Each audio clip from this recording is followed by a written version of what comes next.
Humilié par ma propre famille au gala, traité de clocharde devant l'élite, j'ai gardé le silence.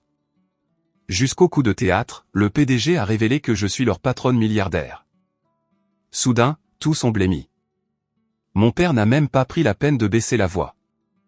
Sommes-nous vraiment obligés de rester à côté d'une femme qui a l'air d'une SDF de Paris? A-t-il demandé, son sourire trop large, assez fort pour que les 200 invités de son gala de Noël l'entendent. Mon frère, Julien, s'est penché vers moi, sa voix tranchante et urgente. « Manon, ne me fais pas honte. Ces gens sont au-dessus de toi. » Je suis resté exactement là où j'étais, avec mes talons empruntés et un simple manteau noir. Tous les regards de la salle m'ont trouvé, puis se sont détournés, ce rejet rodé des gens qui savaient instinctivement quel corps appartenait à quels espaces. Personne ne m'a défendu. Personne ne l'avait jamais fait. Pour eux, j'étais la fille qui avait disparu et échoué en silence. Le rire qui a suivi le commentaire de mon père était un son éparpillé et nerveux, comme une secousse dans la pièce.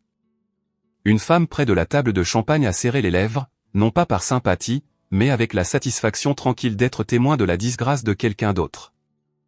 Un homme que je ne reconnaissais pas a donné un coup de coude à sa compagne, a chuchoté quelque chose, et ils se sont tous deux détournés avec l'aisance coordonnée des gens qui avaient déjà décidé que je ne méritais plus d'attention. J'ai regardé mon père lisser sa cravate, ce geste familier qu'il faisait lorsqu'il essayait de paraître composé. Il ne s'est pas excusé. Il a pivoté vers un couple près du bar, se lançant déjà dans une histoire sur sa dernière entreprise commerciale, agissant comme si traiter sa propre fille de marginale devant 200 personnes était simplement un prélude spirituel à la soirée.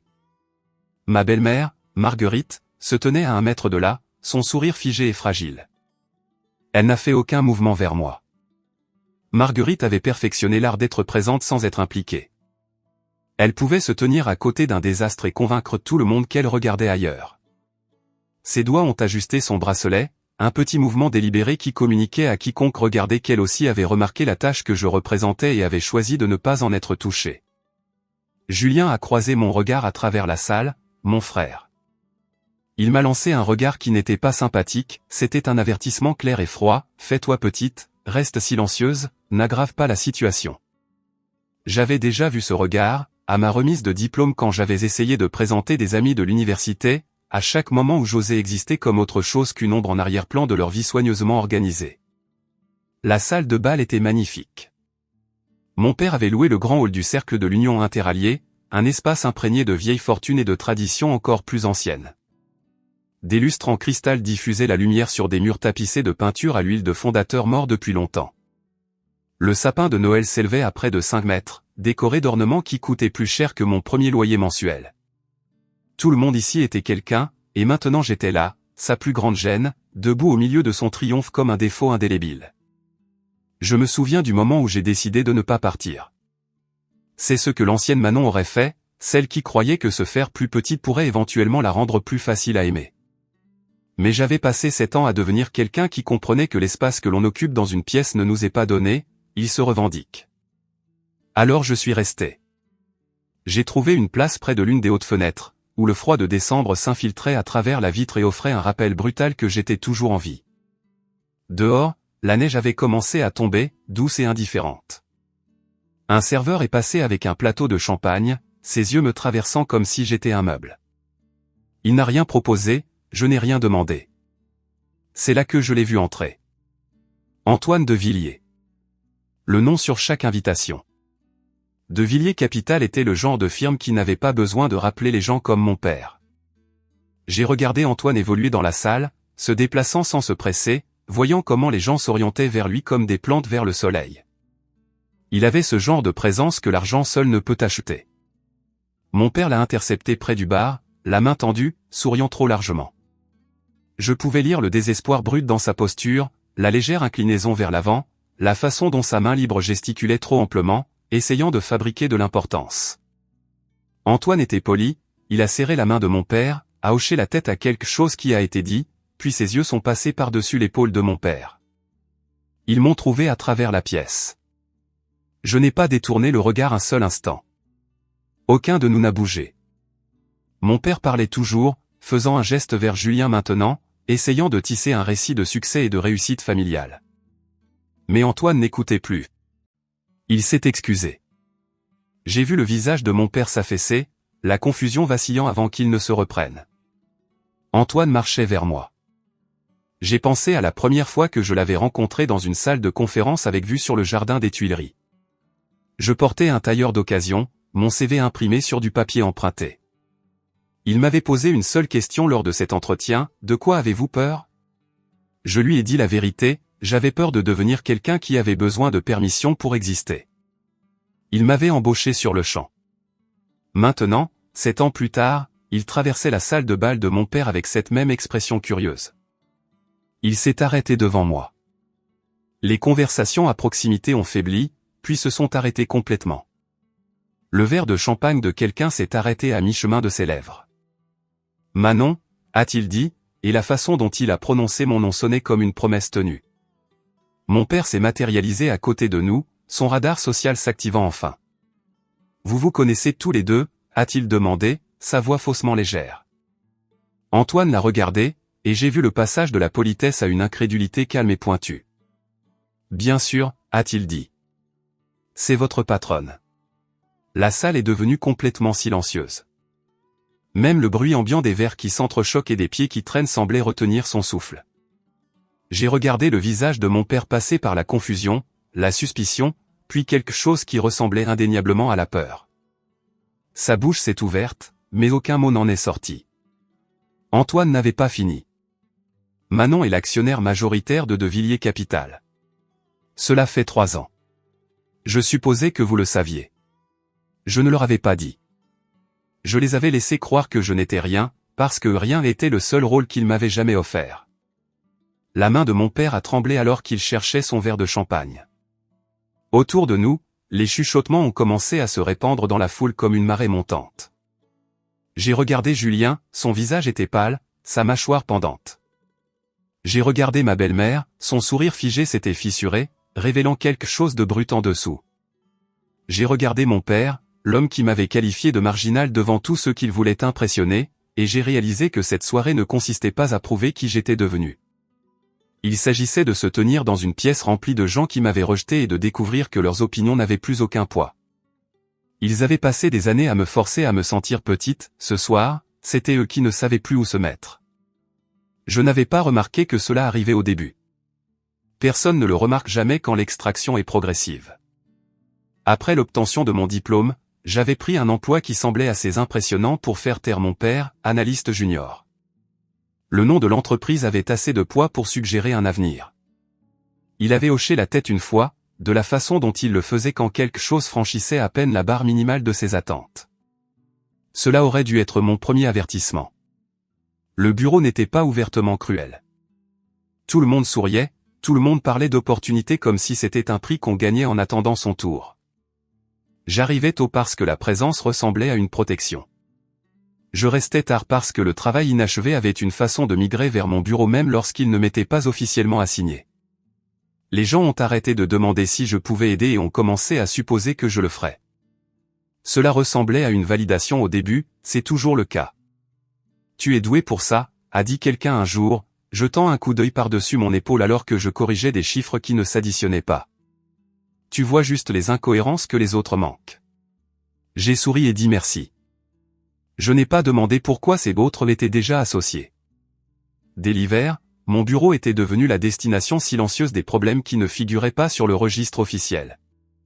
Juste des détails qui avaient besoin d'être réglés, des dossiers qui avaient besoin d'être nettoyés, des clients que personne ne voulait gérer mais que tout le monde voulait voir traités avec succès. Lorsqu'un associé senior manquait une échéance, le travail glissait doucement vers mon coin. Lorsqu'une présentation avait besoin d'être sauvée, j'étais ajouté à la chaîne de courriel tardivement, juste à temps pour la réparer, et juste assez tôt pour être blâmé si tout l'effort s'effondrait. J'ai arrêté de compter les heures.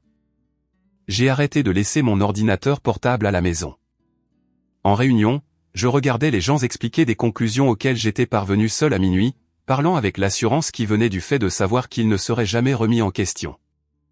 J'ai appris à garder mon visage neutre lorsque mes propres mots me revenaient dans la voix de quelqu'un d'autre. Personne ne mentait, ils omettaient simplement ma contribution.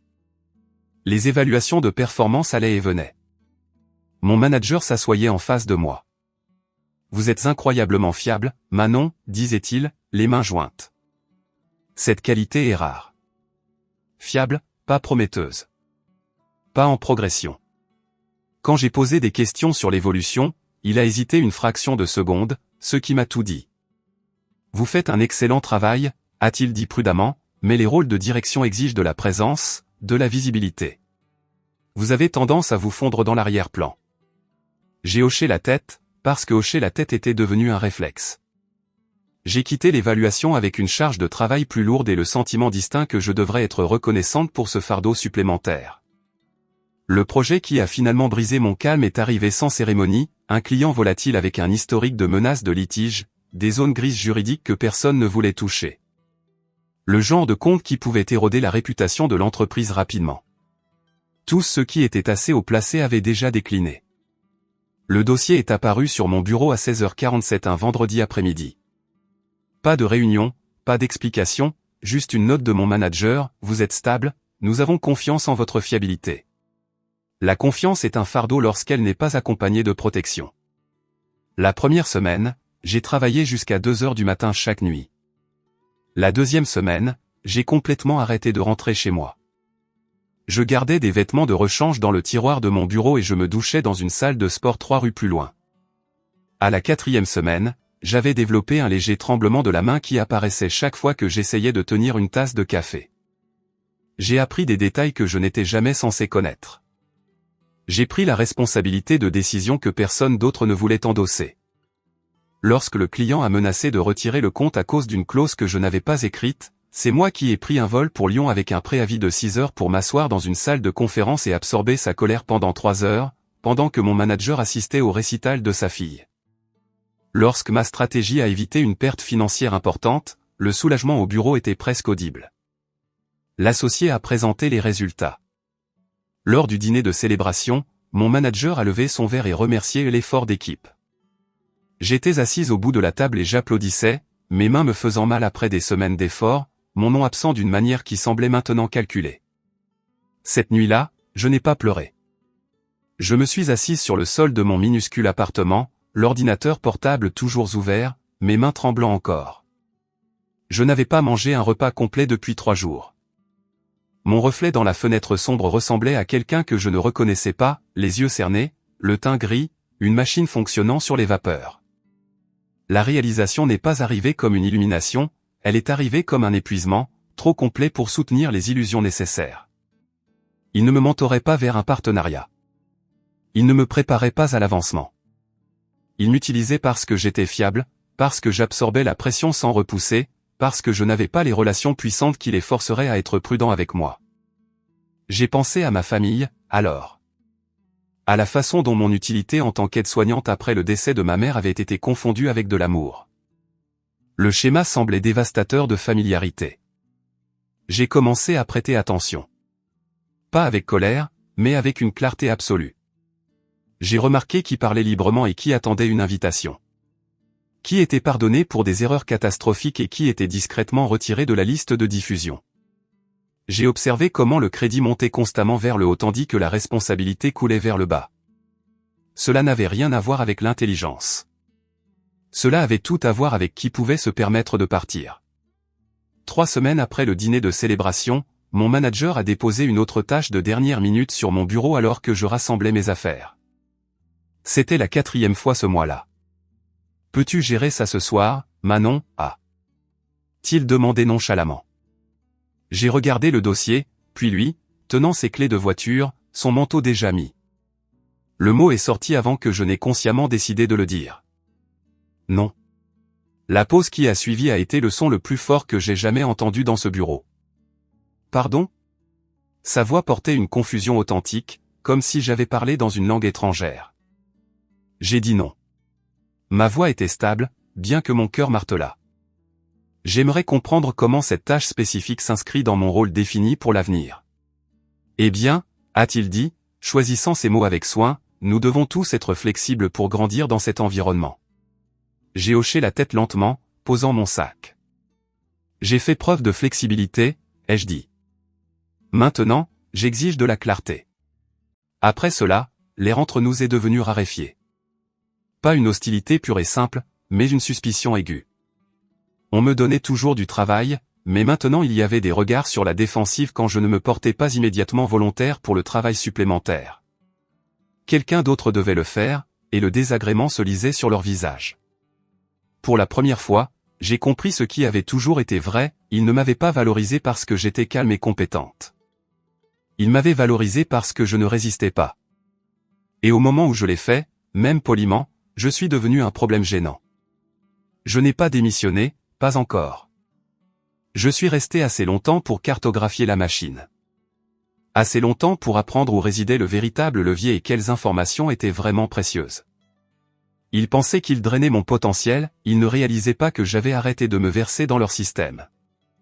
Tranquillement, méthodiquement, sans le dire à une âme, j'ai commencé à me préparer à une carrière qui ne nécessitait la permission de personne. Ils ne l'ont jamais remarqué, et c'était là, en fin de compte, leur erreur irréversible.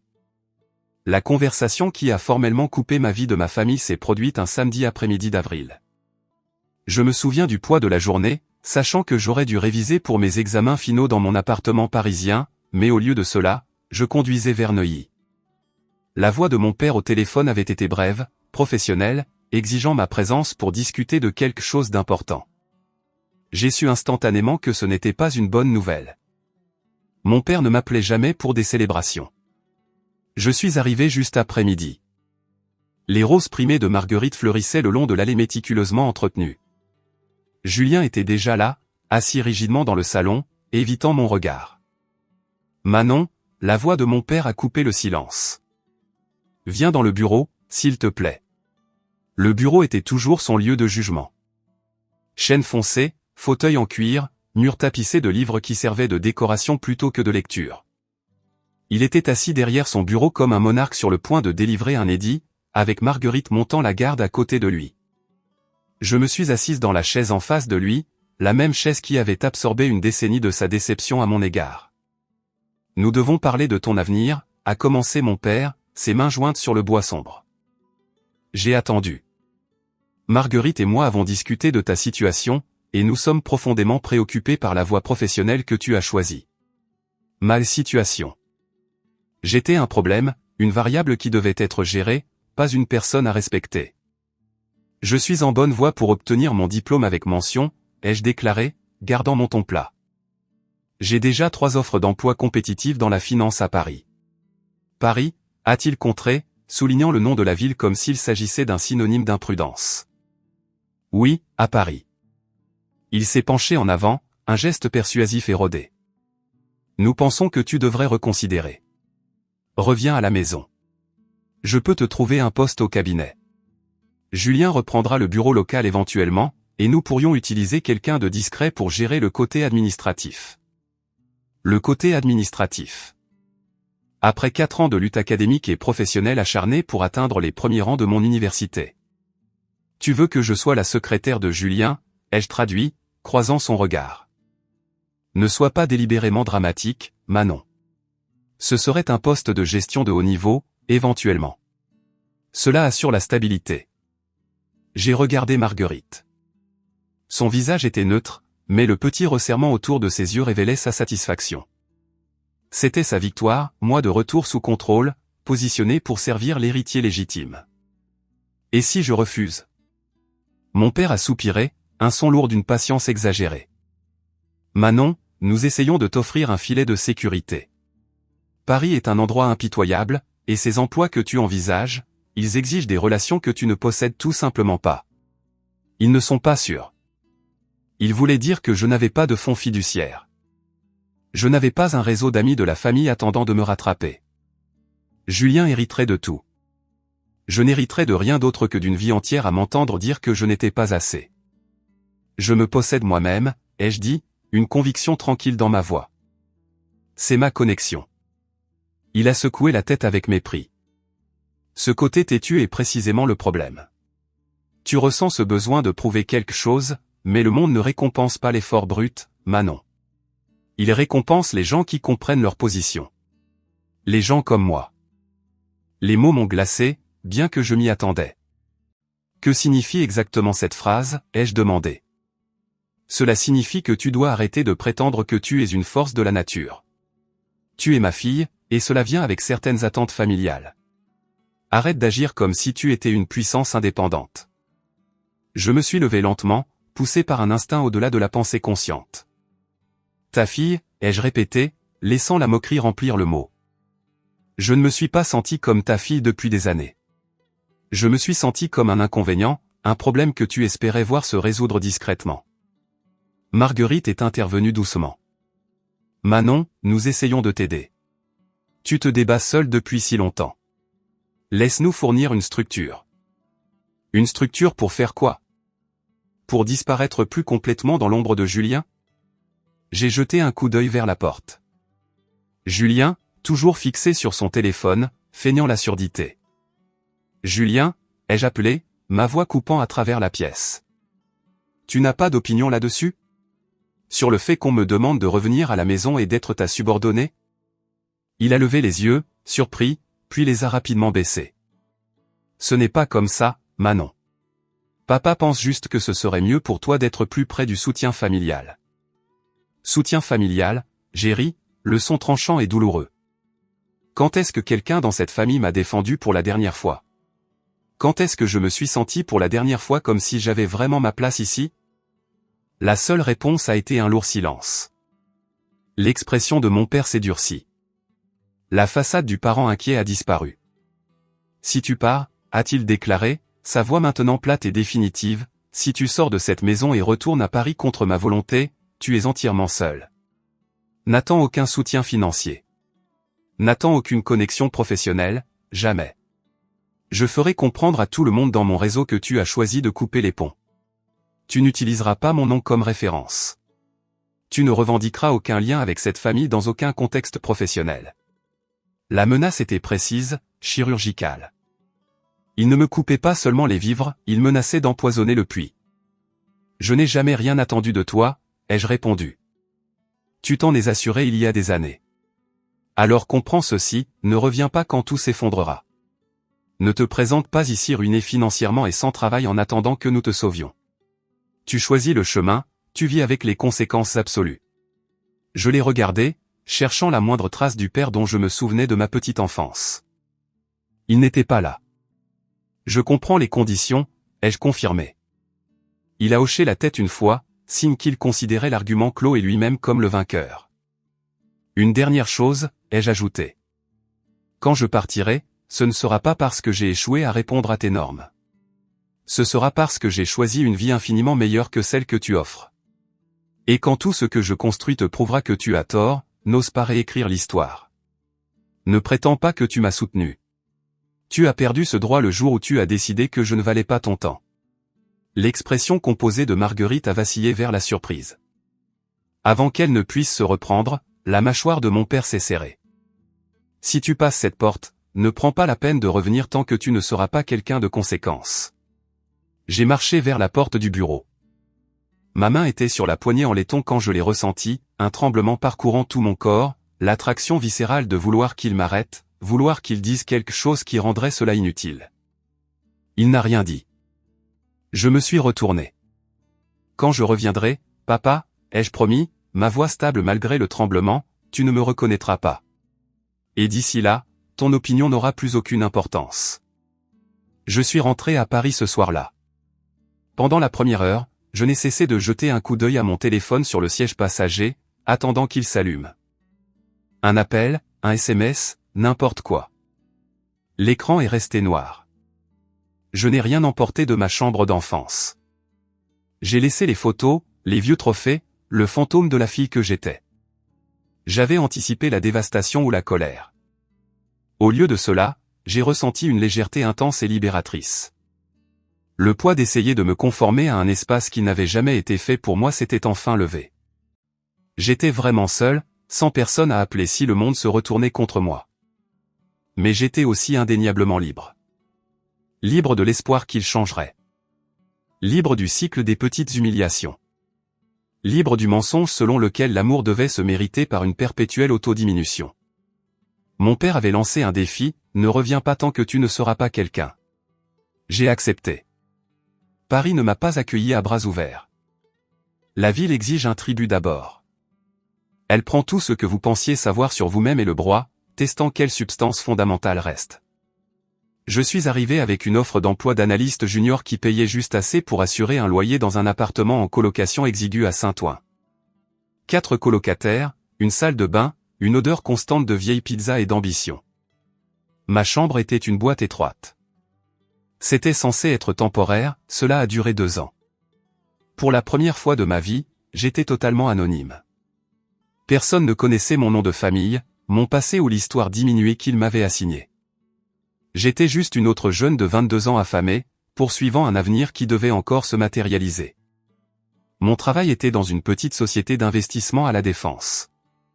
Pas un nom reconnaissable, mais assez respectable. Mon titre signifiait que j'exécutais toutes les tâches fastidieuses que les supérieurs jugeaient indignes de leur temps. Ils remarquaient l'effort, mais pas la personne. Pas au début. J'ai appris rapidement que travailler dur était insuffisant. La ville était saturée de gens travaillant 80 heures par semaine juste pour garder leur place. Le travail acharné était le droit d'entrée minimum. L'avancement exigeait quelque chose d'entièrement différent. La première vraie crise est survenue au cours de mon 3e mois. Ma colocataire, une parajuriste qui travaillait de nuit, a déménagé sans prévenir, prenant la caution et me laissant responsable de sa part de loyer. J'avais 11 jours pour trouver 300 € que je n'avais pas.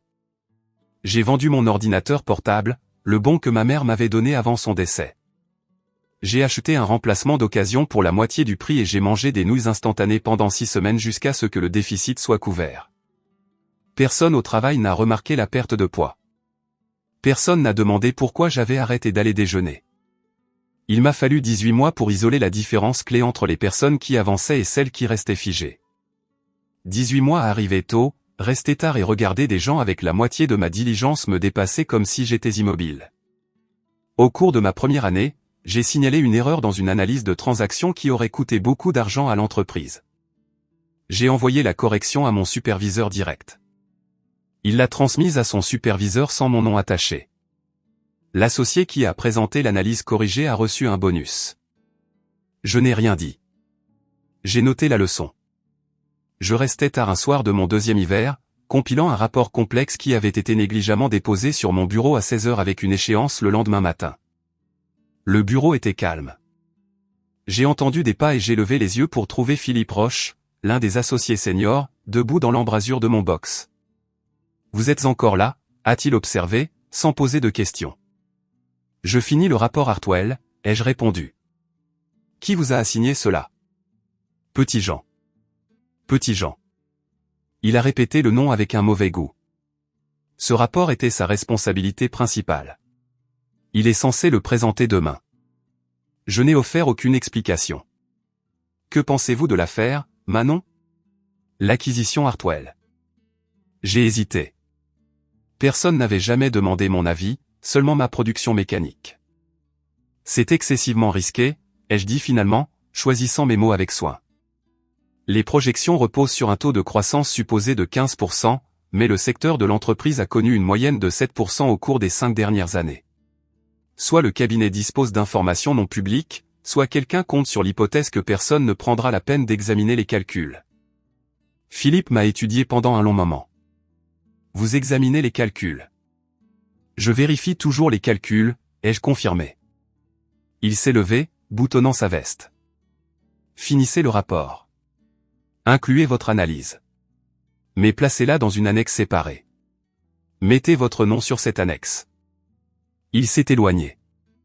L'affaire Hartwell s'est effondrée 3 semaines plus tard. Quelqu'un avait effectivement compté sur des calculs bâclés. Petit Jean a été discrètement escorté hors du bâtiment. Philippe Roche m'a convoqué à son bureau le lendemain. « Vous avez de bons instincts », a-t-il dit en regardant le paysage urbain. Mais l'instinct n'est que de l'observation. Vous devez apprendre la stratégie pour le déployer. Il est devenu mon mentor non officiel. Philippe m'a appris non pas la finance, mais l'anatomie du pouvoir. Comment il se déplace dans les pièces, comment il se cache à la vue de tous. Mais le mentorat ne m'a pas protégé du train-train quotidien. Au cours de ma 3e année, j'ai fait une erreur de calcul sur une transaction mineure. Le client l'a remarqué. Mon manager m'a appelé dans son bureau et m'a dit que j'avais de la chance que le client soit indulgent, qu'une autre erreur comme celle-ci serait notée dans mon dossier. L'erreur provenait de données fournies par un analyste senior qui était le neveu d'un membre du conseil d'administration. Produire cette preuve me coûterait plus cher que le silence. J'ai absorbé l'avertissement. J'ai commencé à tout vérifier 3 fois, y compris le travail qui n'était pas le mien. Votre famille, a remarqué Philippe une fois. Vous n'en parlez jamais. Il n'y a rien de conséquent à discuter. Il a bu une gorgée de son vin. Tout le monde a une histoire. La seule vraie question est de savoir si elle vous possède ou si vous possédez l'histoire. J'ai pensé au bureau de mon père. Il croit que je suis une insignifiance, un échec qui s'est bêtement enfui vers une ville qui finira par la consumer. Philippe a posé son verre de manière décisive. Cela, Manon, est votre plus grand avantage. L'adversaire le plus efficace est celui que personne ne regarde. Je n'ai pas tout à fait saisi sa signification alors. J'avais 34 ans, et j'étais sur le point d'entamer le niveau suivant. J'ai quitté Saint-Ouen pour un petit appartement entièrement privé dans le 15e arrondissement. J'ai changé d'emploi, passant à une plus grande entreprise où les enjeux étaient exponentiellement plus élevés et les leçons plus brutales. J'ai arrêté de publier quoi que ce soit de public. Les quelques appels de pure forme de la maison ont cessé complètement. Au moment où j'ai eu 27 ans, j'étais devenu quelqu'un d'entièrement méconnaissable pour ma famille. La fille qui s'effaçait facilement était toujours là, mais maintenant elle était blindée. J'étais prête pour le niveau suivant. Ils n'ont jamais remarqué, et c'était là, en fin de compte, leur erreur irréversible. Personne n'offre de cours sur la façon de voir ce que les autres manquent. Ce n'est pas une compétence que l'on acquiert dans une salle de classe. On la développe de la même manière qu'un corps développe du tissu cicatriciel, couche par couche, chaque petit traumatisme laissant derrière lui quelque chose de plus dur et de plus perspicace que ce qui était là avant.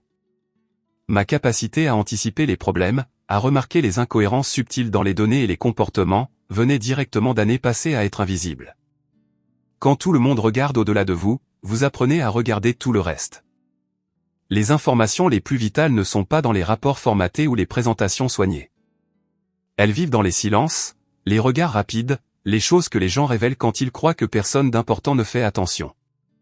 Dans le 2e cabinet que j'ai rejoint, il y avait une associée gérante nommée Victoire Dartois.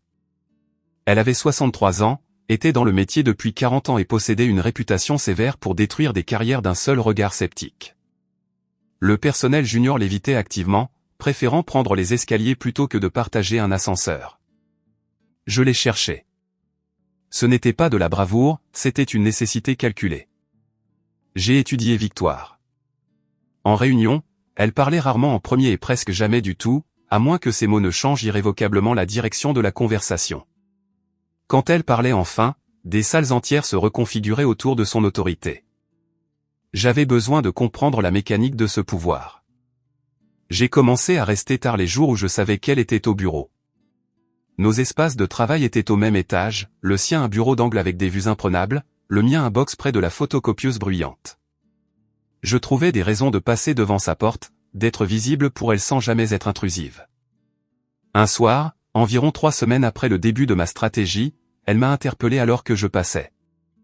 Vous êtes l'analyste qui a signalé l'erreur Méridien, n'est-ce pas? Je me suis arrêté dans son embrasure de porte ouverte. Oui.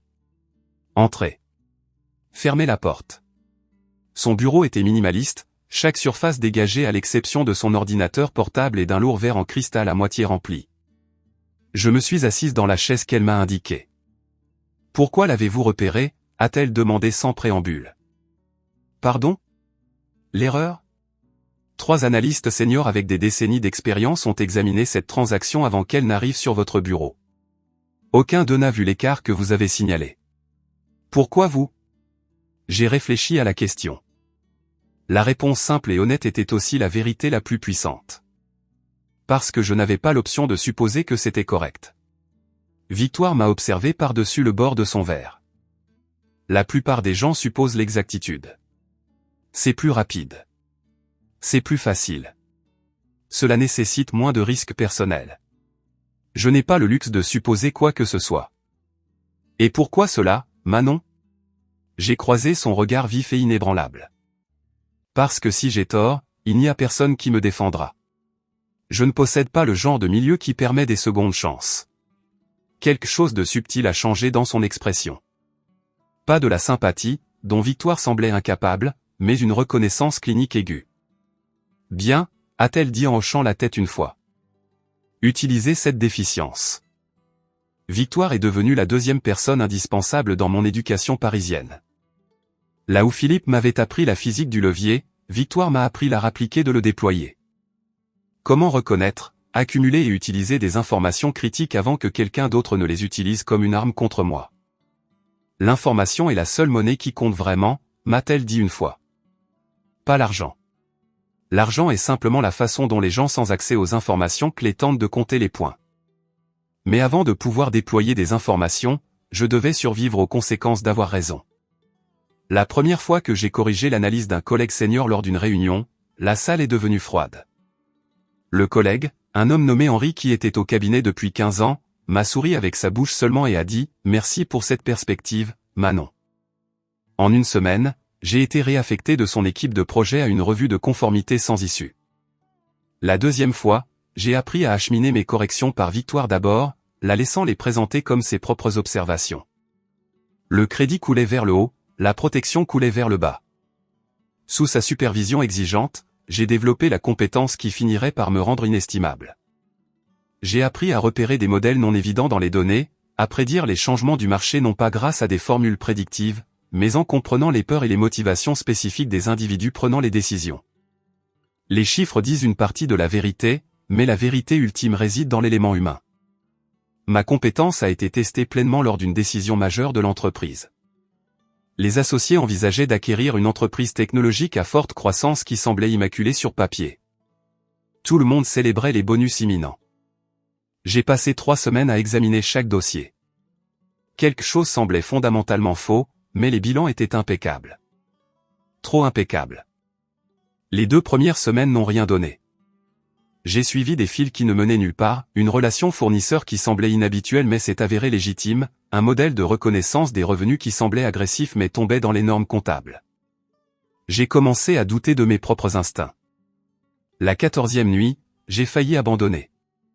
La transaction devait être conclue dans 10 jours.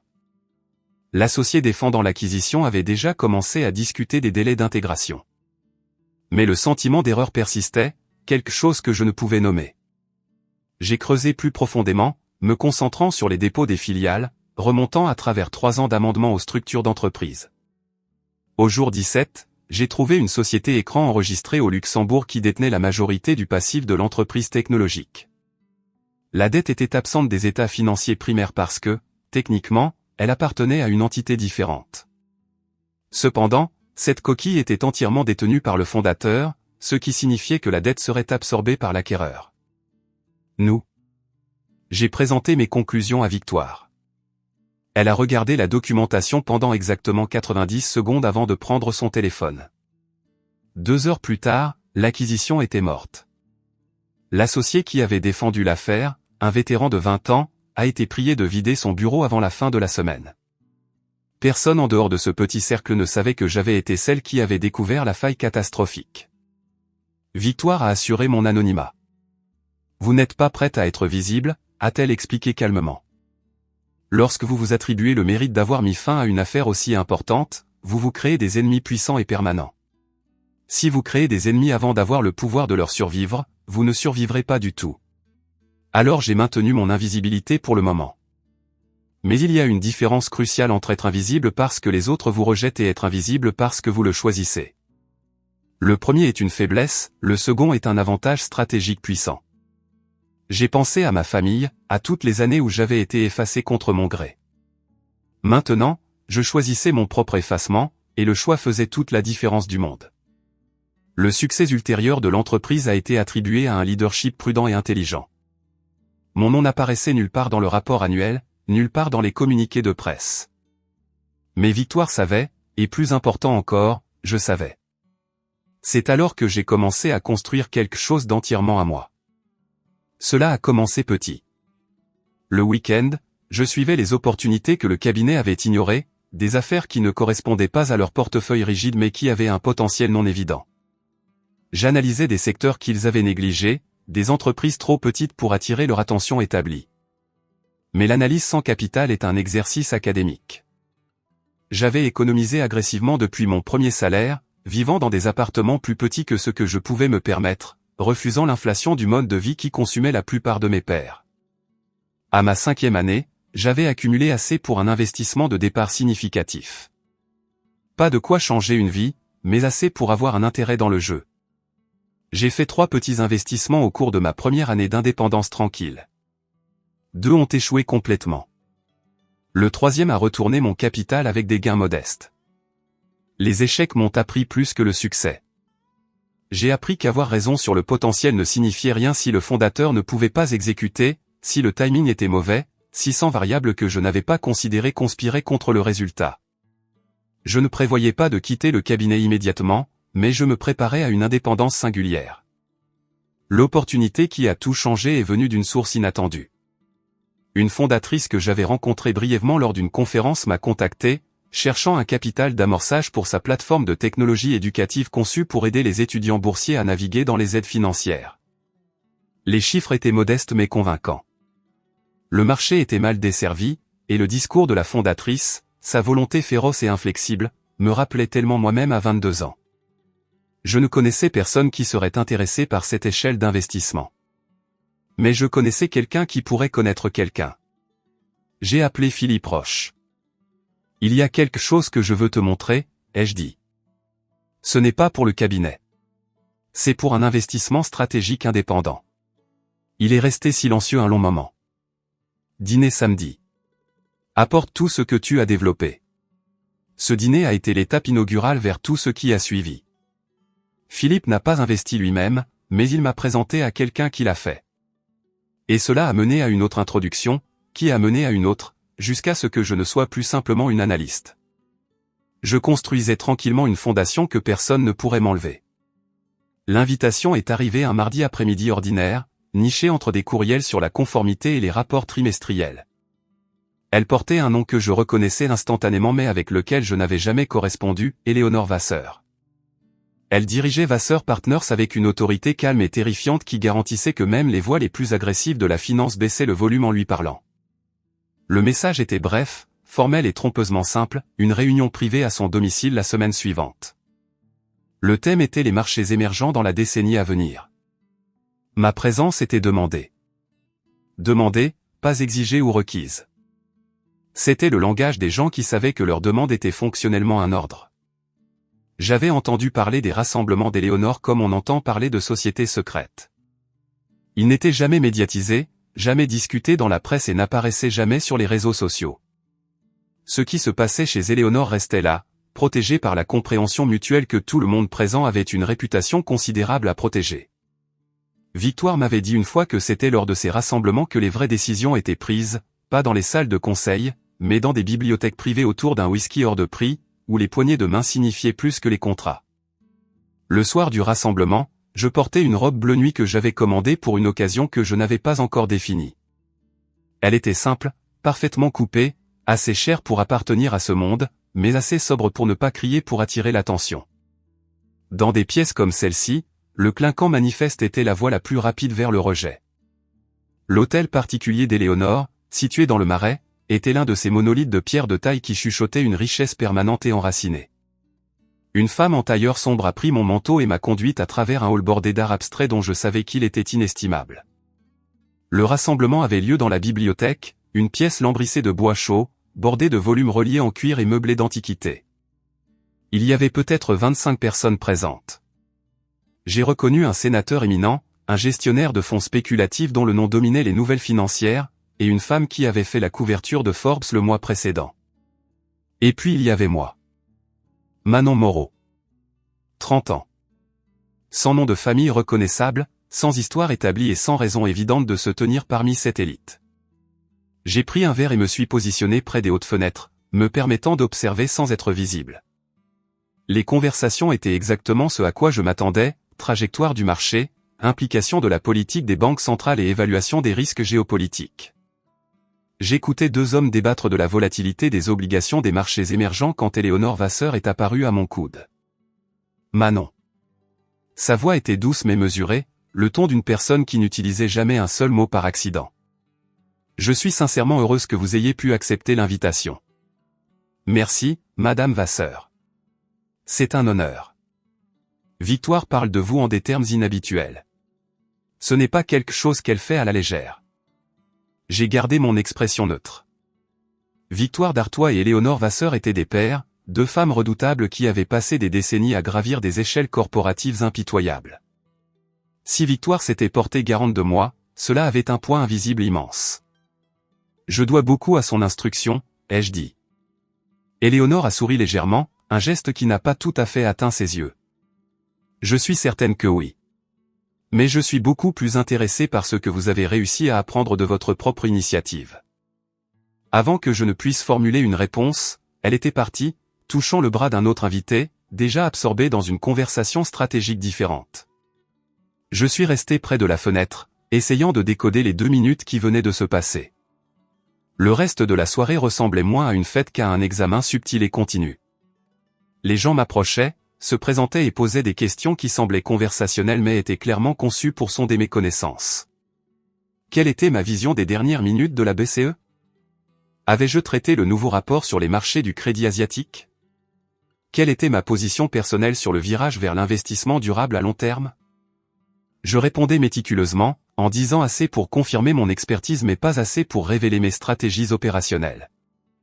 Dans ce monde, l'information était la monnaie ultime, et je n'étais pas prête à dépenser la mienne librement. Vers 21h, la discussion principale s'est consolidée près de la cheminée massive. Un homme bruyant et suprêmement confiant a commencé à argumenter avec véhémence contre un changement réglementaire proposé affectant la façon dont les sociétés de capital investissement pouvaient structurer les rachats par effet de levier. Son ton était méprisant, supposant que son volume pur équivalait à la validité. Il faisait une erreur juridique importante. Il confondait 2 dispositions différentes de la loi proposée, et toute son opposition était construite sur cette interprétation erronée structurelle. Soit il n'avait pas réellement lu le texte complet, soit il était certain que personne d'autre présent ne l'avait fait. Je restais à la périphérie, observant, mais Éléonore, debout près de l'homme, a dû capter une lueur de ma réaction car soudain, elle s'est adressée à moi. « Manon » a-t-elle dit, et la salle est devenue silencieuse.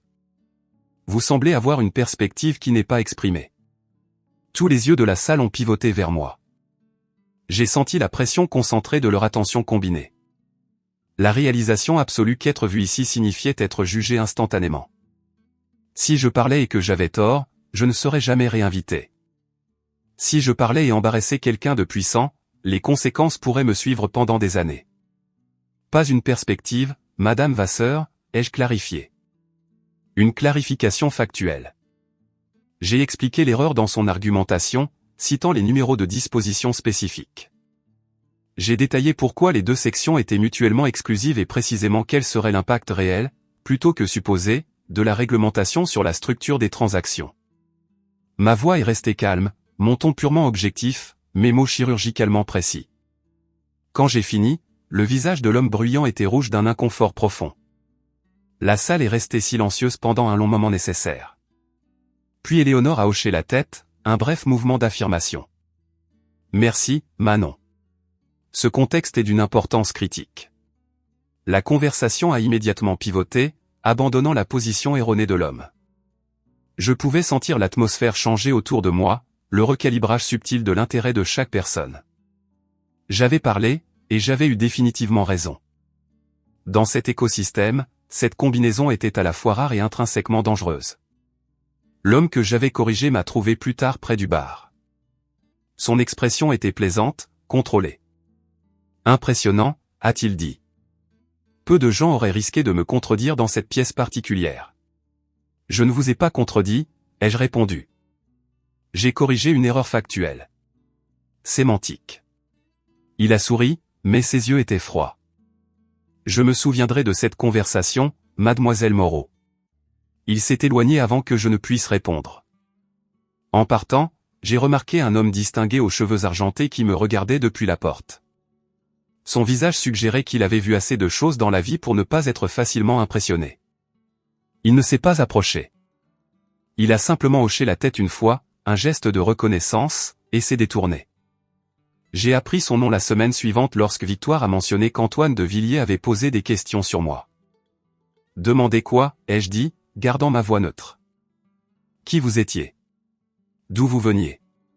Si vous étiez aussi vive que vous le paraissiez ou simplement chanceuse. Qu'avez-vous dit? L'expression de Victoire n'a pas changé. Je lui ai dit que la chance n'avait rien à voir là-dedans. Il se passerait encore 4 mois avant qu'Antoine de Villiers et moi ne parlions directement. 4 mois à être dans les mêmes pièces, à hocher la tête à travers des rassemblements bondés, construisant une reconnaissance qu'aucun de nous ne s'est pressé de formaliser. Quand il m'a finalement approché lors d'un petit dîner, moins de témoins, ses premiers mots n'ont pas été de la flatterie. « Vous avez été patiente ?» a-t-il dit. J'ai observé, ai-je répondu. Tout comme vous. Il a souri alors, la première expression authentique que je voyais de lui. Victoire avait raison à votre sujet. Il a cherché dans sa poche et a sorti une carte fine et élégante. Quand vous atteindrez le stade où vous serez prête à construire quelque chose de significativement plus grand que votre structure actuelle, appelez-moi directement. Il était parti avant que je ne puisse formuler une réponse, disparaissant dans la nuit comme une possibilité perturbatrice puissante. Je suis resté sur le trottoir, tenant la carte qui semblait anormalement lourde, réalisant que la vie indépendante que j'avais si soigneusement construite était sur le point d'être irrévocablement changée. La première fois que quelqu'un a activement tenté de me faire dérailler, je ne l'ai pas reconnu pour ce que c'était. C'est ainsi que fonctionnent les meilleures manipulations, elles ne ressemblent jamais à une attaque, elles ressemblent toujours à une opportunité convoitée. J'étais au cabinet depuis 4 ans lorsque Martin Prévost, un associé senior, a décidé que j'étais la solution permanente à toutes ces lacunes professionnelles. Martin était un homme qui avait été constamment promu au-delà de sa véritable compétence et passait ses journées à gérer soigneusement l'illusion de sa productivité. Il possédait un talent incroyable pour revendiquer le mérite des succès et détourner sans effort tout blâme ultérieur. Il a commencé subtilement, une demande d'aide discrète sur un rapport avec lequel il luttait, un courriel tardif me demandant de vérifier un modèle financier complexe, une mention désinvolte qu'il était profondément impressionné par ma diligence et voulait commencer à collaborer plus étroitement. J'étais initialement flatté. J'aurais dû reconnaître les signaux d'alarme.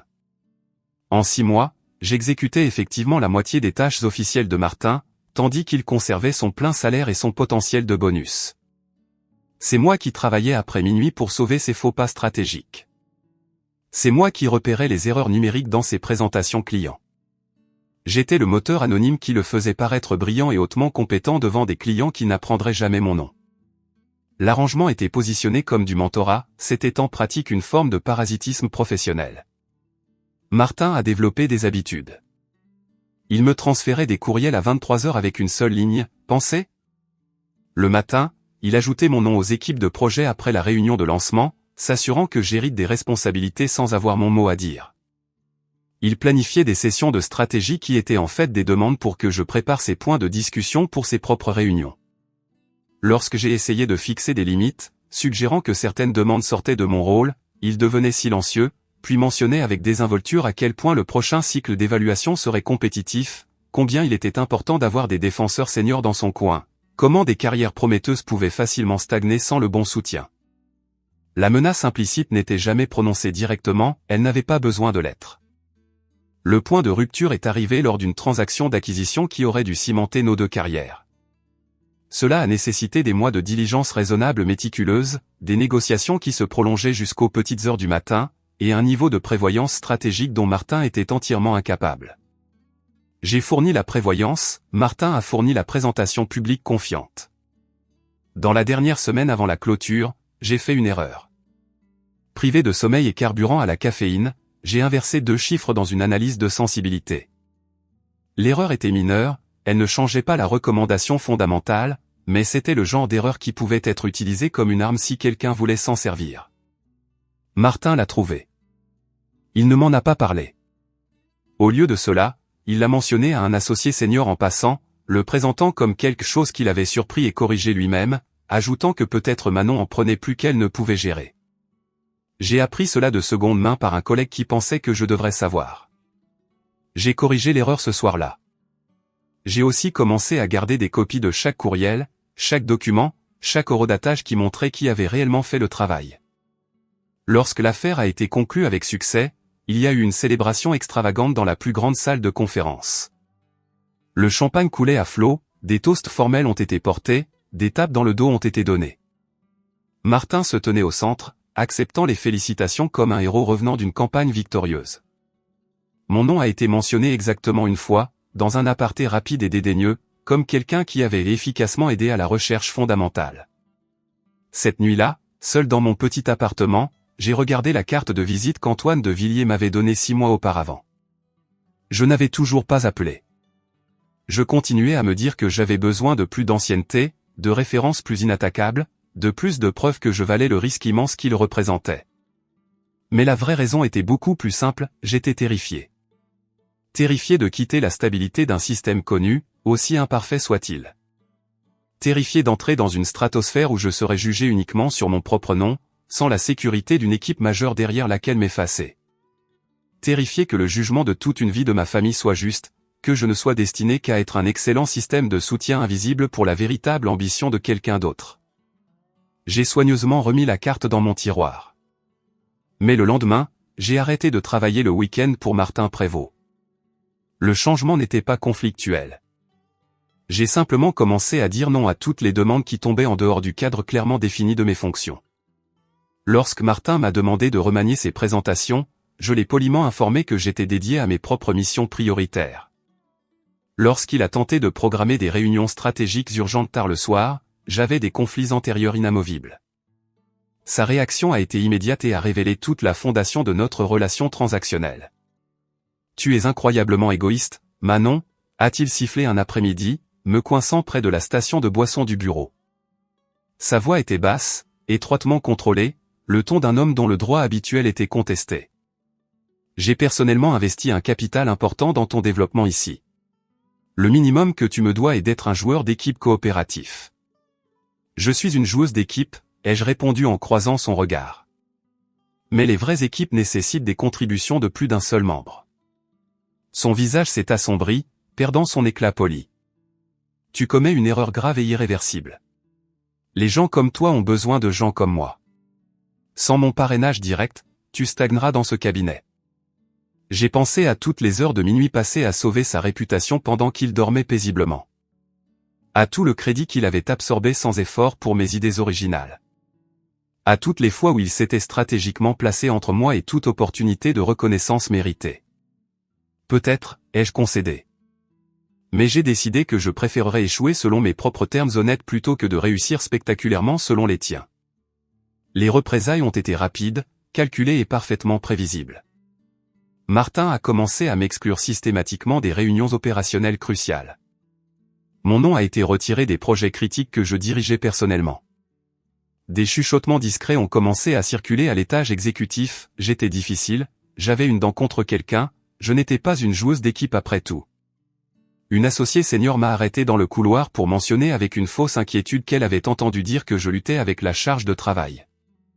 Un autre collègue a demandé si tout allait bien à la maison. La campagne de rumeurs était professionnelle, niable et dévastatrice d'efficacité. Je reconnaissais tout le manuel, non pas des textes d'affaires, mais de ma propre dynamique familiale, l'isolement systématique et l'effacement de l'individu qui refusait d'accepter son rôle subalterne désigné. Les mêmes outils, simplement dans un cadre professionnel différent. Cette fois, j'étais pleinement préparé. J'ai méticuleusement documenté chaque interaction, chaque courriel, chaque réunion, chaque projet auquel j'avais contribué seul. J'ai conservé des copies horodatées de mon travail, créant une trace papier indéniable de la paternité.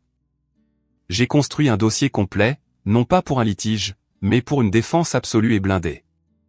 Lorsque Martin a tenté de revendiquer la paternité d'une présentation analytique massive que j'avais écrite du concept à la conclusion, j'étais prête. La réunion des associés était son grand moment prévu. Il a livré la présentation brillamment, il a toujours été un excellent interprète charmant. L'analyse était complète, exactement le travail stratégique que les associés appréciaient. À la conclusion, un associé senior a posé une question technique très spécifique sur le cadre de données sous-jacent. Martin a hésité. Juste une légère pause fractionnaire d'incertitude, mais dans cette pièce, devant ces personnes spécifiques, même une lueur de doute était fatale. Peut-être que Manon pourrait fournir ce détail, a dit Victoire calmement depuis son siège, puisqu'elle a développé et construit tout le cadre analytique utilisé dans la présentation. La salle a basculé dans un silence concentré. Le sourire de Victoire de Martin s'est évaporé. Victoire a produit un document propre, la même présentation, mais avec les métadonnées numériques affichant clairement le véritable auteur et les horodatages de création. Je crois fermement qu'il faut rendre le crédit précisément là où il est dû, a-t-elle déclaré en s'adressant directement à Martin. N'êtes-vous pas d'accord, Martin? La réunion s'est conclue peu de temps après. Martin n'a pas été immédiatement licencié, il avait encore trop de liens politiques pour cela. Mais sa trajectoire interne a instantanément basculé vers un déclin terminal. La promotion qu'il attendait est allée à un candidat externe. Sa réputation de génie était définitivement ternie. Je n'ai ressenti aucune célébration. J'avais simplement défendu ma position. L'énergie énorme que j'avais dépensée à me protéger était de l'énergie que j'aurais pu investir dans la construction. Ce soir-là, j'ai récupéré la carte de visite d'Antoine de Villiers dans le tiroir et j'ai composé le numéro avant de pouvoir me dissuader. C'est Manon Moreau, ai-je dit quand il a répondu. Vous m'avez dit d'appeler quand je serais enfin prête à faire quelque chose de plus grand. Je me souviens parfaitement de la conversation, a-t-il dit, sa voix calme, entièrement dépourvue de surprise. Êtes-vous prête maintenant, Manon? J'ai pensé à Martin Prévost, à mon père, à chaque personne qui avait jamais essayé de me forcer dans un moule de petitesse commode.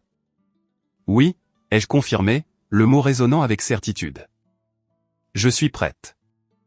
La transition vers de Villiers Capital s'est produite plus vite que je n'aurais pu l'anticiper. Antoine de Villiers était un homme qui mesurait les minutes comme une monnaie. Il n'a perdu aucun temps en entretien prolongé ou en vérification de références conventionnelles. Il a ouvertement admis qu'il m'observait depuis des mois, depuis cette nuit au rassemblement d'Éléonore Vasseur. Il connaissait déjà mon parcours, mes forces distinctes et mon histoire d'être la personne qui exécutait tranquillement le travail critique pendant que d'autres prenaient le crédit. Ce qu'il m'a offert était sans précédent. Ce n'était pas un simple emploi, c'était une structure de partenariat, une opportunité de co-investir directement dans des entreprises en phase de démarrage, me permettant de construire et de gérer un portefeuille entièrement mien au sein du cadre protecteur plus large de Villiers Capital. En échange de mes capacités analytiques uniques et de mon réseau qui se développait tranquillement, je recevrais des capitaux propres importants, une autonomie opérationnelle complète et quelque chose que je n'avais jamais possédé, une personne influente et puissante qui pariait activement sur moi, au lieu de constamment contre moi. La seule condition était une discrétion absolue. Je devais quitter mon cabinet actuel avec zéro drame, sans fanfaronnade interne, sans brûler les ponts publiquement, sans entretien de départ révélateur. Antoine appréciait mes compétences, mais il appréciait le silence et l'invisibilité stratégique encore plus. Dans son monde, les gens qui parlaient constamment de pouvoir étaient ceux qui en possédaient le moins. L'exigence compliquait tout. La campagne de rumeurs de Martin avait déjà endommagé ma réputation en interne. Si je partais brusquement, le récit serait que j'avais été poussé dehors, une autre femme difficile qui ne pouvait pas gérer la pression. Si je restais trop longtemps, Martin trouverait un autre moyen de me saper. J'ai passé 3 mois à préparer mon départ avec une précision chirurgicale. J'ai méthodiquement terminé tous mes projets actifs, transitionné sans heurts les relations clients-clés et veillé à ce que rien ne s'effondre en mon absence. Les gens qui s'étaient aveuglément fiés à mon travail continueraient à recevoir la même qualité, mais pas de moi.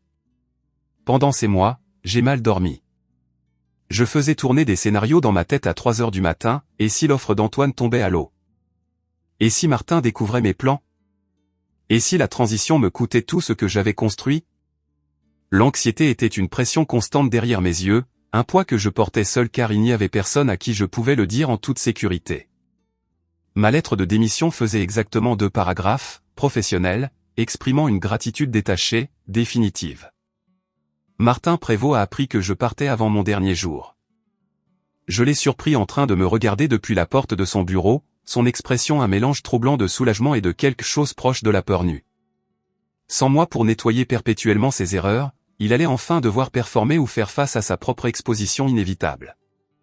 Il m'a approché une fois près de l'ascenseur, tentant quelque chose qui aurait pu être une réconciliation. « J'espère qu'il n'y a pas de rancune, Manon », a-t-il dit, sa voix soigneusement modulée. Nous formions une bonne équipe. Je l'ai regardé pendant un long moment. Nous n'avons jamais été une équipe, Martin. Tu étais un client que je ne pouvais pas facturer. Je suis parti avant qu'il ne puisse répondre. Lors de mon dernier après-midi, Victoire d'Artois est passée à mon bureau. Elle n'a pas dit au revoir, ce n'était pas son style. Mais elle m'a tendu une petite boîte lourde enveloppée dans du papier argenté. À l'intérieur se trouvait une montre-bracelet, simple, lourde et élégante, le genre de pièce qui coûtait beaucoup plus que mon salaire de première année au cabinet. Le dos était gravé d'une phrase nette et austère, « Le temps est la seule ressource qui ne peut être récupérée. Utilisez le vôtre sagement. » Merci, ai-je dit en croisant son regard. Pour tout ce que vous m'avez appris. De Villiers Capital opérait depuis une tour de verre immaculée à la Défense, le genre de bâtiment qui annonçait son importance silencieusement. Mon nouveau bureau était au 32e étage, un espace plus petit que les suites des associés, mais plus grand et plus lumineux que tout ce que j'avais jamais occupé. Il avait une fenêtre orientée vers l'est, vers un avenir personnel que j'étais enfin prêt à définir selon mes propres termes. L'approche du leadership d'Antoine de Villiers était très différente de la précision clinique de Victoire ou de la distance philosophique de Philippe. Il opérait largement à l'instinct, faisant confiance à ses tripes concernant les gens et les affaires d'une manière qui défiait souvent l'analyse conventionnelle basée sur les métriques. Sous sa direction expansive, j'ai appris que parfois la meilleure décision stratégique était celle que l'on ne pouvait pas entièrement justifier dans un tableur. Les chiffres vous disent ce qui s'est passé, a-t-il expliqué lors de l'une de nos premières sessions stratégiques. Les bonnes personnes vous disent ce qui va se passer. Apprenez à lire les gens, et les métriques financières deviennent une note de bas de page nécessaire mais secondaire. J'ai appliqué sa philosophie immédiatement à mon premier co-investissement majeur, une start-up de technologie de la santé complexe que tous les autres analystes avaient rejeté. La fondatrice était notoirement difficile, la technologie de base n'avait pas fait ses preuves à grande échelle et le marché potentiel était actuellement incertain. Chaque métrique standard suggérait de s'éloigner complètement. Mais j'avais passé des heures à rencontrer la fondatrice. J'ai écouté son histoire, regardé comment elle parlait des patients, des résultats fondamentaux, de la réduction de l'écart énorme entre les promesses de soins de santé et la prestation réelle. Elle possédait une conviction féroce et brûlante qui me rappelait moi-même à 22 ans, désespéré de prouver une idée, prête à brûler sa vie pour l'avoir réalisée. J'ai convaincu Antoine de prendre la réunion. Ensuite, je l'ai convaincu d'autoriser l'investissement initial. Au cours des 4 années suivantes, j'ai travaillé aux côtés de la fondatrice, aidant cette start-up à naviguer dans les champs de mine. Les 18 premiers mois ont été brutaux. Une embauche technique clé a démissionné. Un concurrent est apparu avec des poches plus profondes. Un programme pilote avec un système hospitalier majeur s'est effondré sur des problèmes réglementaires. J'ai envisagé de partir 2 fois. Les 2 fois, je suis resté. L'entreprise n'est pas devenue un succès florissant du jour au lendemain. Elle est devenue une entreprise qui a survécu assez longtemps pour trouver son marché. Lorsque nous sommes finalement sortis par une acquisition stratégique, pas l'introduction en bourse dont la fondatrice avait rêvé, où le retour était fort. Pas 40 fois notre mise initiale, plus proche de 12. Mais 12 fois, gagner sur 4 ans de difficultés authentiques, signifiait plus pour ma réputation que n'importe quel multiple fantaisiste. Les années qui ont suivi n'ont pas été une ligne droite. À 32 ans, j'avais construit un portefeuille qui semblait impressionnant sur papier mais comprenait 2 pertes importantes qui m'empêchaient de dormir la nuit. À 33 ans, j'avais obtenu un siège à des tables où je n'aurais pas pu entrer autrefois, mais j'ai aussi vu une affaire que je défendais s'effondrer d'une manière qui a failli me coûter la confiance d'Antoine. À 34 ans, j'avais appris la différence entre le succès et l'invincibilité. J'étais le premier. Je ne serai jamais le second. Mais j'avais accumulé le seul élément que je désirais depuis cette conversation dans le bureau de mon père. J'avais une preuve indéniable. Non pas que j'en avais besoin pour eux désormais, j'avais cessé d'avoir besoin de leur validation il y a des années.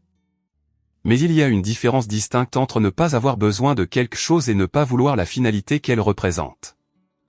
Je n'avais pas besoin de leur approbation, mais une partie de moi voulait encore qu'ils saisissent pleinement l'erreur colossale qu'ils avaient commise. Pas pour la rétribution, mais pour la clôture d'un chapitre ouvert et douloureux. L'opportunité finale et concluante est arrivée de manière inattendue. Antoine a annoncé sa retraite à l'automne de ma 7e année chez De Villiers Capital. Il l'avait planifié depuis des années, a-t-il admis, mais n'avait pas su qui possédait la vision et la rigueur éthique pour perpétuer l'héritage qu'il avait construit, jusqu'à moi. Le transfert de la propriété majoritaire a pris 18 mois de manœuvres juridiques et financières intenses. Au moment où les dernières approbations réglementaires ont été obtenues, j'étais l'actionnaire majoritaire et nommé PDG de l'une des sociétés de capital investissement les plus respectées de France. J'étais aussi, selon la presse économique qui a enfin commencé à prêter attention, une milliardaire certifiée. Le mot semblait étrange lorsqu'il était formellement attaché à mon nom pour la première fois. L'argent, ai-je appris, ne change pas fondamentalement qui vous êtes. Il supprime simplement les obstacles constants qui empêchent les autres de vous voir clairement. Ma famille a appris mon existence et mon succès de la même manière que tout le monde, par les gros titres financiers majeurs, les profils de magazines sur papier glacé et le segment télévisé occasionnel. Je ne les ai jamais contactés. Quel était le dialogue approprié? Regardez-moi maintenant. Vous vous souvenez quand vous avez déclaré que je n'arriverais jamais à rien? La satisfaction de cette confrontation était toujours bien meilleure dans mon imagination qu'elle ne le serait dans un appel téléphonique maladroit et sans signification. Ce dont j'avais envie n'était pas la reconnaissance, c'était une indifférence complète et permanente. La capacité d'entendre la voix critique de mon père dans ma mémoire et de ne rien ressentir du tout. J'y étais presque. L'invitation au gala de Noël est arrivée début décembre, transmise par tant de couches d'intermédiaires professionnels qu'il a fallu du temps pour retracer son origine jusqu'au bureau de mon père. Sa célébration annuelle des fêtes. L'événement auquel je n'avais pas assisté depuis 12 ans. Cette année, Antoine de Villiers était inscrit comme invité d'honneur officiel, l'homme que mon père essayait désespérément de rencontrer depuis des décennies. Antoine m'a appelé le jour où l'invitation est arrivée. « Tu sais que Richard a envoyé ça ?» a-t-il dit. Il n'a aucune idée de notre relation actuelle.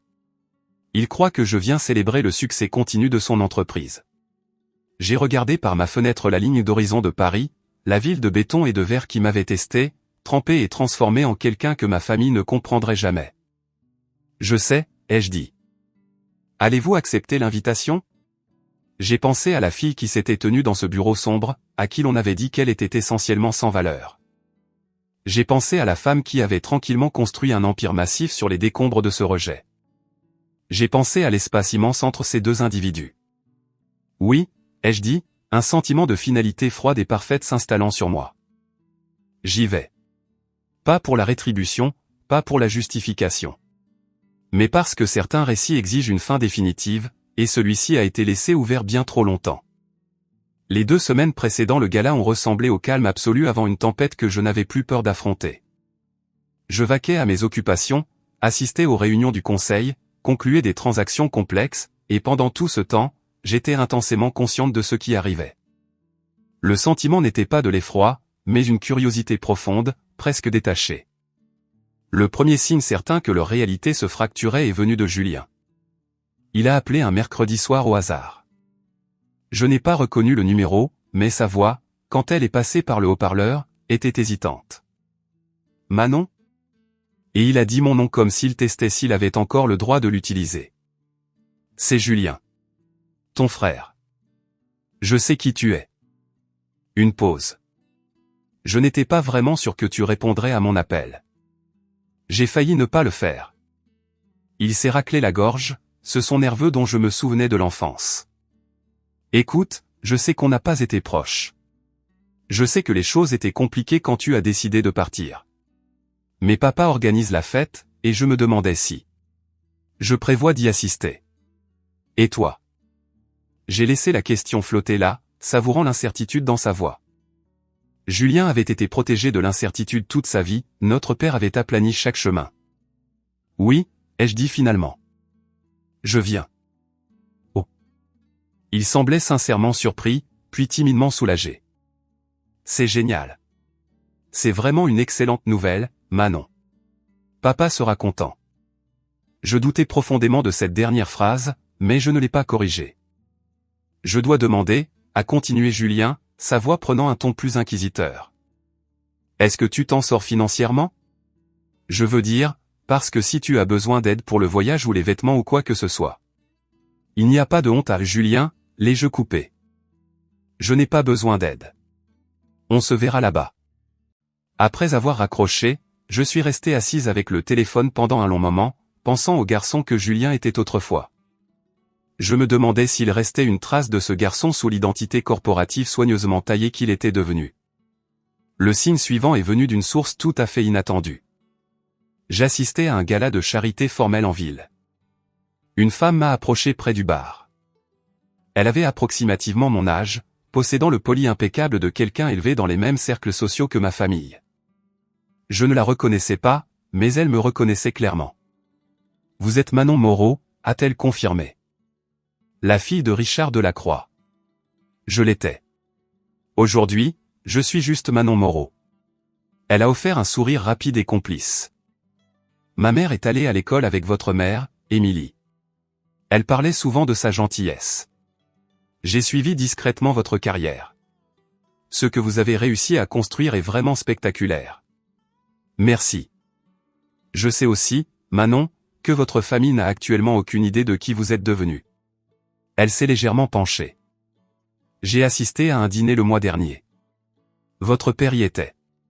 Quand quelqu'un a finalement posé des questions sur son autre enfant, il a dit avec dédain que vous étiez en train de vous trouver à Paris. Me trouver. Le rejet désinvolte, l'idée que j'étais toujours la fille perdue et sans direction. Il ne connaît pas la vérité, ai-je confirmé. Aucun d'entre eux ne la connaît. Le meilleur résultat, ai-je dit en croisant son regard, est celui où ils n'ont personne à blâmer à part eux-mêmes. Ils n'ont pas regardé parce qu'ils ne voulaient pas voir. Et maintenant, Antoine de Villiers assiste à leur fête de Noël en tant qu'invité. Antoine de Villiers, celui avec qui votre père essaie activement d'obtenir une réunion depuis des décennies. Le même Antoine de Villiers. Et il sait pour vous? Pour votre position réelle? Je me suis permis un rare sourire lent. Il sait absolument tout. La femme a ri, un son de pur délice authentique. Je voudrais sincèrement pouvoir être dans cette pièce pour voir leur visage. Vous le pouvez absolument, ai-je dit. J'ai la permission d'amener un invité. Et ainsi, 2 semaines avant Noël, je suis arrivé au gala de mon père avec un avantage distinct, un témoin. La fille qui était partie n'avait rien d'autre qu'une détermination brute. La femme qui revenait avait tout le reste.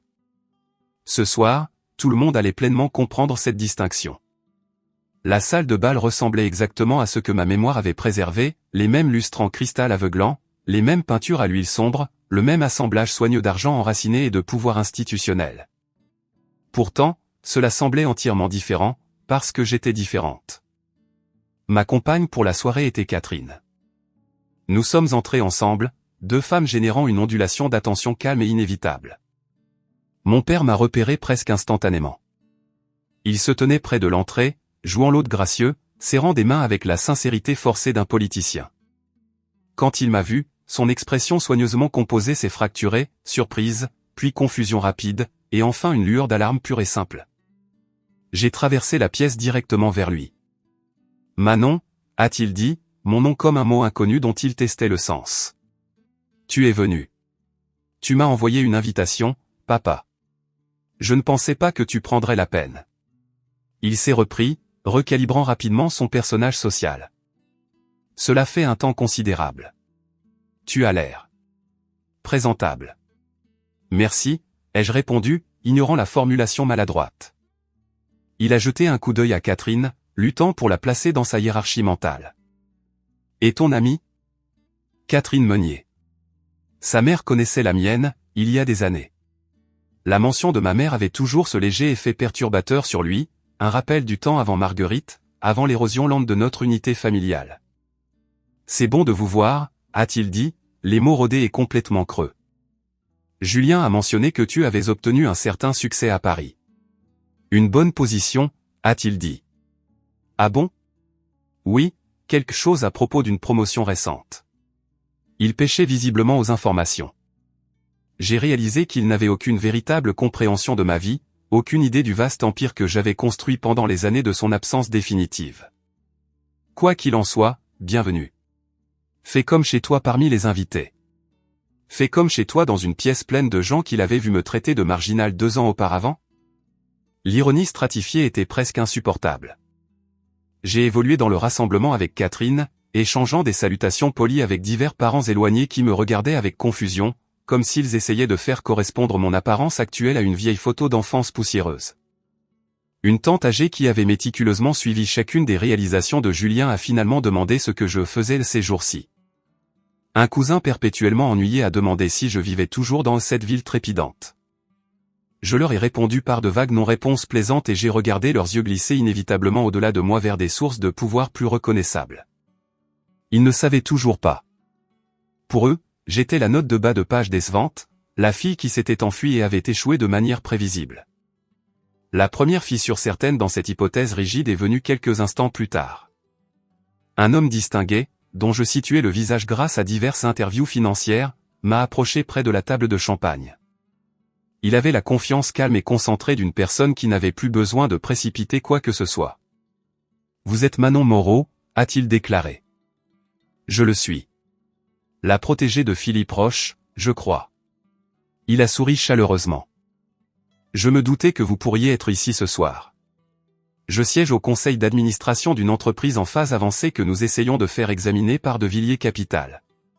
Par hasard, auriez-vous le temps pour une rapide conversation préliminaire ? » La question a été posée assez fort pour que plusieurs invités environnants se tournent instantanément. J'ai vu leurs expressions changer, le recalcul forcé subtil qui se produit lorsqu'une personne invisible se révèle soudainement être une cible puissante. Je serais heureuse de programmer une conversation formelle via mon bureau, ai-je répondu calmement. De Villiers Capital ? La tante qui avait posé des questions sur mon travail a répété le nom, sa voix portant sur une distance significative. Tu travailles chez De Villiers Capital ? J'ai hésité. La réponse que j'avais préparée, calme, contrôlée, livrée avec une composition parfaite, ressemblait soudain à une performance. Pendant une fraction de seconde, j'ai envisagé de l'adoucir, de la qualifier, de rendre la vérité plus facile à absorber pour eux. Puis je me suis souvenu de 1000 petits moments où ils n'avaient rien adouci pour moi. Je possède De Villiers Capital, ai-je clarifié simplement. Le silence qui a suivi a immédiatement étouffé l'air environnant. J'ai observé la transmission profonde et instantanée de l'information.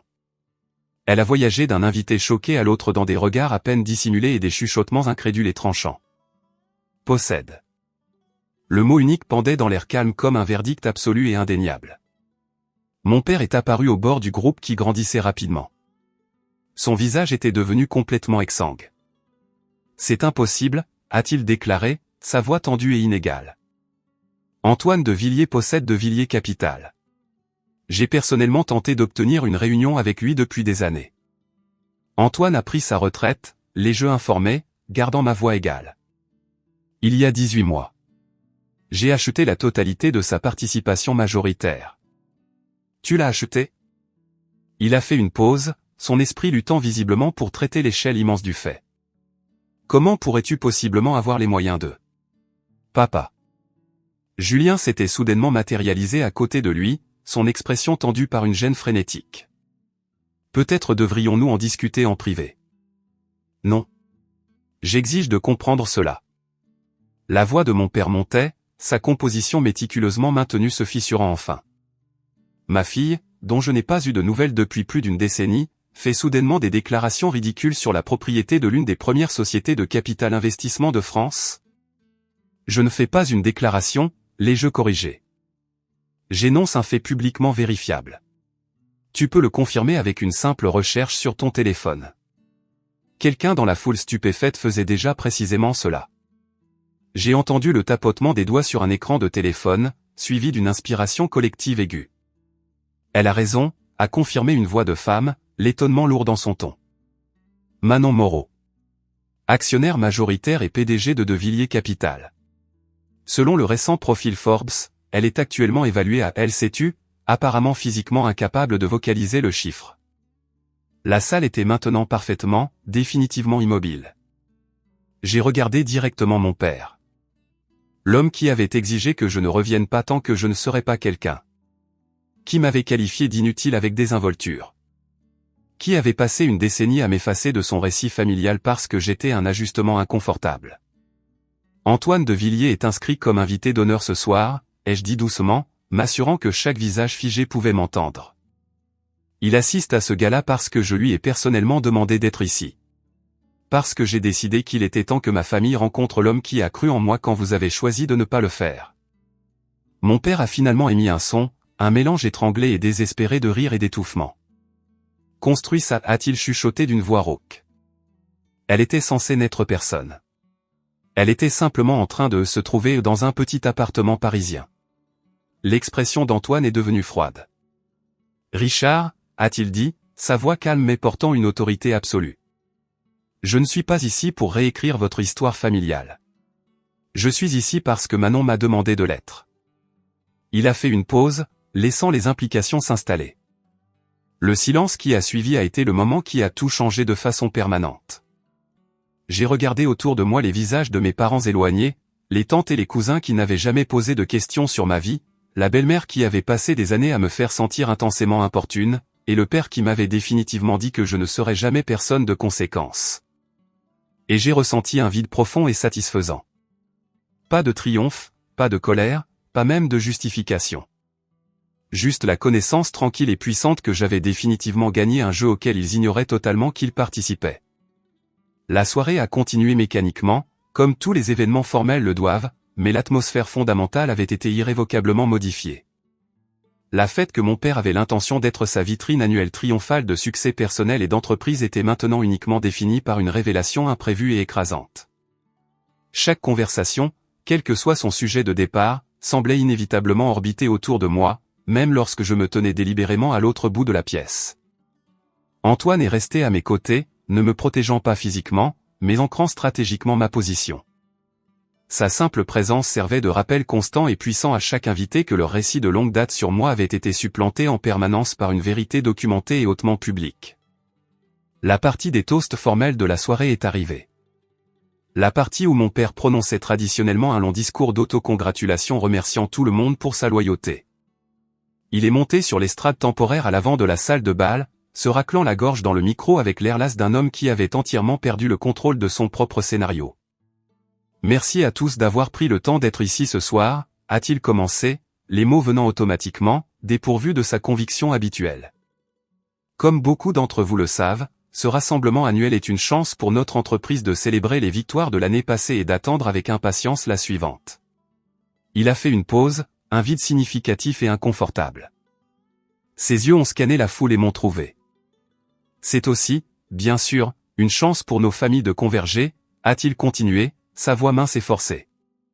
Et je suis particulièrement heureux que ma fille, Manon, ait pu se joindre à nous cette année.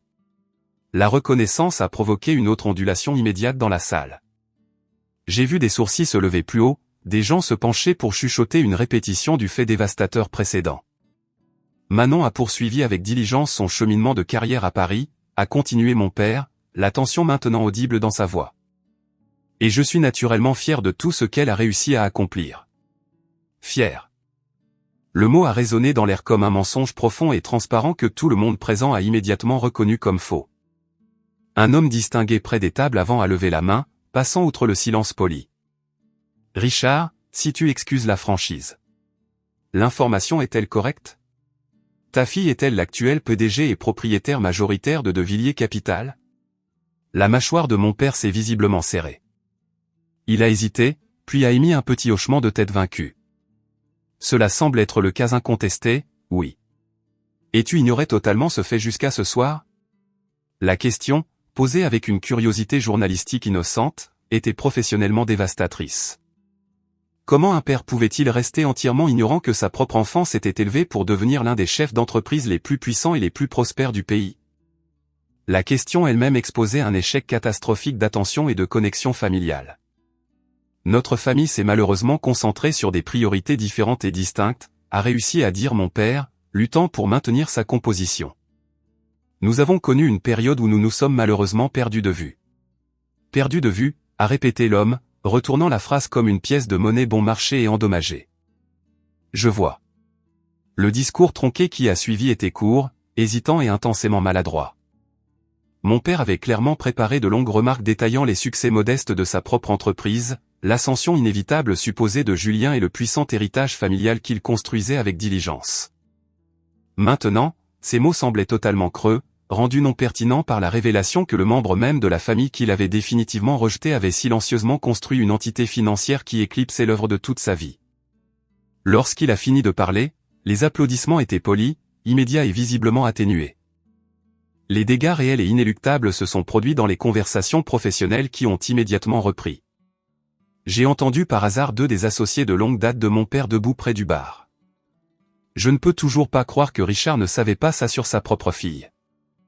Plus écrasant que ça, il a passé des années à dire aux gens quelle était la difficile, l'échec absolu qui refusait de suivre son programme prescrit. Il a dit aux clients qu'elle était tout à fait banale. Et maintenant, elle pourrait acheter toute son entreprise en difficulté avec la monnaie de son compte de dépenses. Il ne réalisait pas que je me tenais assez près pour entendre chaque syllabe. Ou peut-être qu'à ce stade, ils avaient simplement cessé de se soucier de ses sentiments délicats. Les tentatives désespérées de mon père pour réseauter pendant le reste de la soirée ont été des échecs totaux. Les conversations qui auraient dû tourner autour de ces réalisations trimestrielles revenaient inévitablement à des questions pointues sur moi. Possédait-il une connaissance intime de l'affaire de la santé? Avait-il vu le profil étonnant publié dans Fortune? Comprenait-il pleinement que le cabinet de sa fille gérait actuellement plus d'actifs liquides que le PIB de la plupart des petits pays? Chaque question désinvolte était une autre petite humiliation précise, livrée non pas avec une intention malveillante, mais dévastatrice néanmoins. Julien m'a finalement trouvé tard dans la soirée. Il avait l'air profondément épuisé, le genre de lassitude écrasante qui ne vient que du fait d'avoir sa vision du monde fondamental réarrangée en permanence. « Combien de temps ?» a-t-il demandé, sa voix basse et à peine audible. « Combien de temps, Julien ? Combien de temps as-tu été ?» Il a fait un geste vague, incapable de trouver les mots précis pour décrire ce que j'étais devenu. « Prosper ? Environ 8 ans. Propriétaire majoritaire du cabinet ? 3 ans, officiellement. » Il a hoché la tête lentement, luttant pour traiter la chronologie. « Et tu n'as délibérément jamais rien dit. Vous avez agressivement établi la règle selon laquelle vous ne demanderiez jamais. Je t'ai appelé 1 ou 2 fois au fil des ans. Tu m'as appelé pour voir si j'étais dans un tel besoin que j'accepterais de l'argent, et pour voir si j'étais encore assez pathétique pour créer un embarras social aux vacances. Tu ne m'as même pas vraiment invité à assister. » Il a tressailli violemment à cette dernière phrase, un petit mouvement involontaire qui a confirmé que j'avais frappé une vérité qu'il ne pouvait nier. « Je ne savais pas vraiment », a-t-il chuchoté. « À propos de quoi ? Ce qui s'est passé exactement ce soir-là dans le bureau. Ce que papa t'a réellement dit. » Si, Julien. Tu savais. Tu te tenais juste là.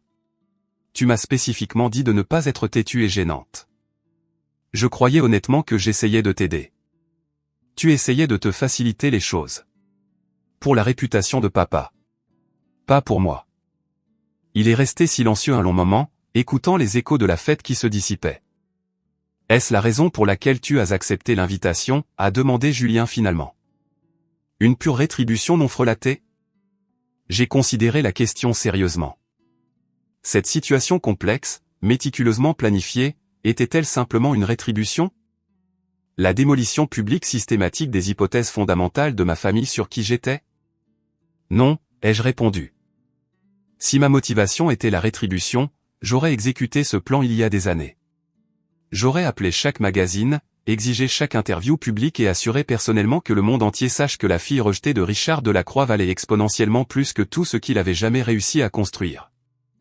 Alors pourquoi es-tu venu ce soir? Pourquoi choisir ce moment précis? Parce que j'ai enfin fini. J'ai regardé autour de l'immense pièce coûteuse, les restes d'une fête qui avait culminé en quelque chose que ni mon père ni moi n'avions jamais voulu à distance. Pendant 12 longues années, j'ai porté le poids énorme de ce qui s'est passé dans le bureau de papa. Ces mots méprisants. La façon dont vous m'avez tous traité par la suite après le décès de maman. La douleur profonde et constante de ne jamais appartenir à ma propre structure familiale. Je me suis tourné pour faire face à mon frère directement. Ce soir, Julien, je pose activement ce fardeau. Pas parce que tu as offert des excuses. Pas parce que quelque chose a fondamentalement changé entre nous. Mais parce que je suis totalement épuisé de vous accorder à tous ce genre de pouvoir définitif sur moi. Le pouvoir de me blesser par votre absence.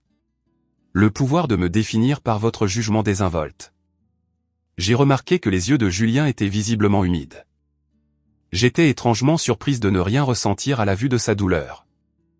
Je suis sincèrement désolé, a-t-il chuchoté. Pour la valeur marginale que cette déclaration détient encore. Elle détient très peu de valeur, ai-je confirmé. Mais j'apprécie l'effort minimal que tu as fait pour le dire quand même. Je l'ai laissé debout là, toute sa posture exprimant la défaite, et j'ai marché directement vers la sortie. Mes mains tremblaient.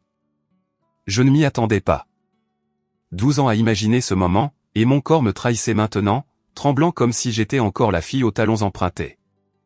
Je me suis arrêté dans le couloir, j'ai pressé ma paume à plat contre le mur et je me suis forcé à respirer. La satisfaction que j'avais attendue n'était pas là. À sa place se trouvait quelque chose de plus vide. Pas de regret, mais pas de triomphe non plus. Juste le poids énorme d'un chapitre qui se ferme enfin. Mon père m'a intercepté près des grandes portes d'entrée. Il avait visiblement vieilli dans les heures qui avaient suivi mon arrivée confiante. L'hôte lisse et contrôlant qui avait accueilli ses invités était parti, remplacé par un homme qui semblait physiquement plus petit que dans mes souvenirs, diminué et brisé par les révélations bouleversantes de la soirée. « Manon » a-t-il dit, sa voix faible. « Attends. » Je me suis arrêté et j'ai attendu patiemment. Je n'ai aucune idée de ce que je peux te dire, il a écarté les mains dans un geste d'impuissance absolue dont je n'avais jamais été témoin de sa part. Tout ce que je croyais fermement sur ta vie, ton parcours professionnel, ton avenir. J'avais complètement, fondamentalement tort. Oui, ai-je convenu, simplement. Si j'avais seulement su la vérité. Tu aurais fait quoi? Les jeux interrompus, le coupant. Étais marginalement plus gentil avec moi? M'aurais-tu appelé à Noël? M'aurais-tu réellement invité à des événements familiaux majeurs au lieu d'espérer passivement que je m'effacerais définitivement? Je n'ai jamais vraiment voulu que tu t'effaces, Manon. Alors qu'attendais-tu précisément de moi, papa? Il est resté silencieux un long moment douloureux, cherchant une vérité qu'il n'avait probablement jamais reconnue consciemment. Je voulais que tu t'adaptes, a-t-il avoué finalement, les mots épais de honte. Dans la vie spécifique et confortable que j'avais méticuleusement construite. Dans la nouvelle unité familiale que Marguerite et moi construisions. Tu étais implacablement têtu, constamment déterminé à exécuter les choses à ta manière. Je ne savais sincèrement pas comment contrôler ou gérer cette qualité unique. Alors, à contre-cœur, j'ai complètement abandonné. C'était la déclaration la plus crue, honnête et douloureusement véridique qu'il m'ait jamais livrée dans ma vie d'adulte. Je sais que c'est la vérité, ai-je dit doucement. Et c'est la partie qui a infligé la blessure la plus profonde. Pas le fait que tu m'aies repoussé, papa. Mais le fait que tu aies simplement cessé d'essayer de m'inclure du tout. Antoine est apparu à mon coude, manteau drapé sur son bras, prêt à partir. Manon? J'ai regardé mon père une dernière fois. L'homme qui avait lancé le défi. Qui avait passé une décennie à prétendre que je n'étais pas pertinente. J'ai toujours été quelqu'un de conséquence, papa, ai-je déclaré, ma voix ferme et claire. Tu as simplement manqué de vision pour le voir. Et puis je suis sorti directement par la porte, le laissant seul debout parmi les ruines élégantes de sa propre hypothèse dévastatrice de toute une vie. Le matin suivant immédiatement le gala, je me suis réveillé dans mon appartement parisien avec un sentiment particulier et sans précédent dans ma poitrine. Ce n'était pas l'afflux attendu de triomphe ou le goût amer de la rétribution satisfaite. C'était quelque chose de profondément plus calme, quelque chose qui ressemblait exactement à la paix. Mon téléphone professionnel avait accumulé des dizaines de messages pendant la nuit. J'ai ignoré chaque demande. Au lieu de cela, je me suis fait un café fort et je me suis tenu à ma fenêtre, regardant silencieusement la ville commencer sa journée de travail. En bas, les rues étaient remplies de milliers de personnes anonymes, toutes prises dans leur propre récit privé. J'ai pensé à la jeune fille qui était arrivée ici pour la première fois il y a 12 ans. Elle avait été si profondément blessée alors. Chaque réalisation ultérieure avait été partiellement motivée par cette blessure persistante, un besoin désespéré et féroce de valider sa propre estime de soi à leurs yeux. Mais debout ici maintenant, j'ai finalement compris quelque chose de crucial. La colère initiale avait été un carburant nécessaire. La volonté agressive de réussir avait été absolument essentielle. Mais le besoin désespéré de leur prouver quoi que ce soit avait finalement, irréversiblement suivi son cours. Ma famille connaît la vérité maintenant.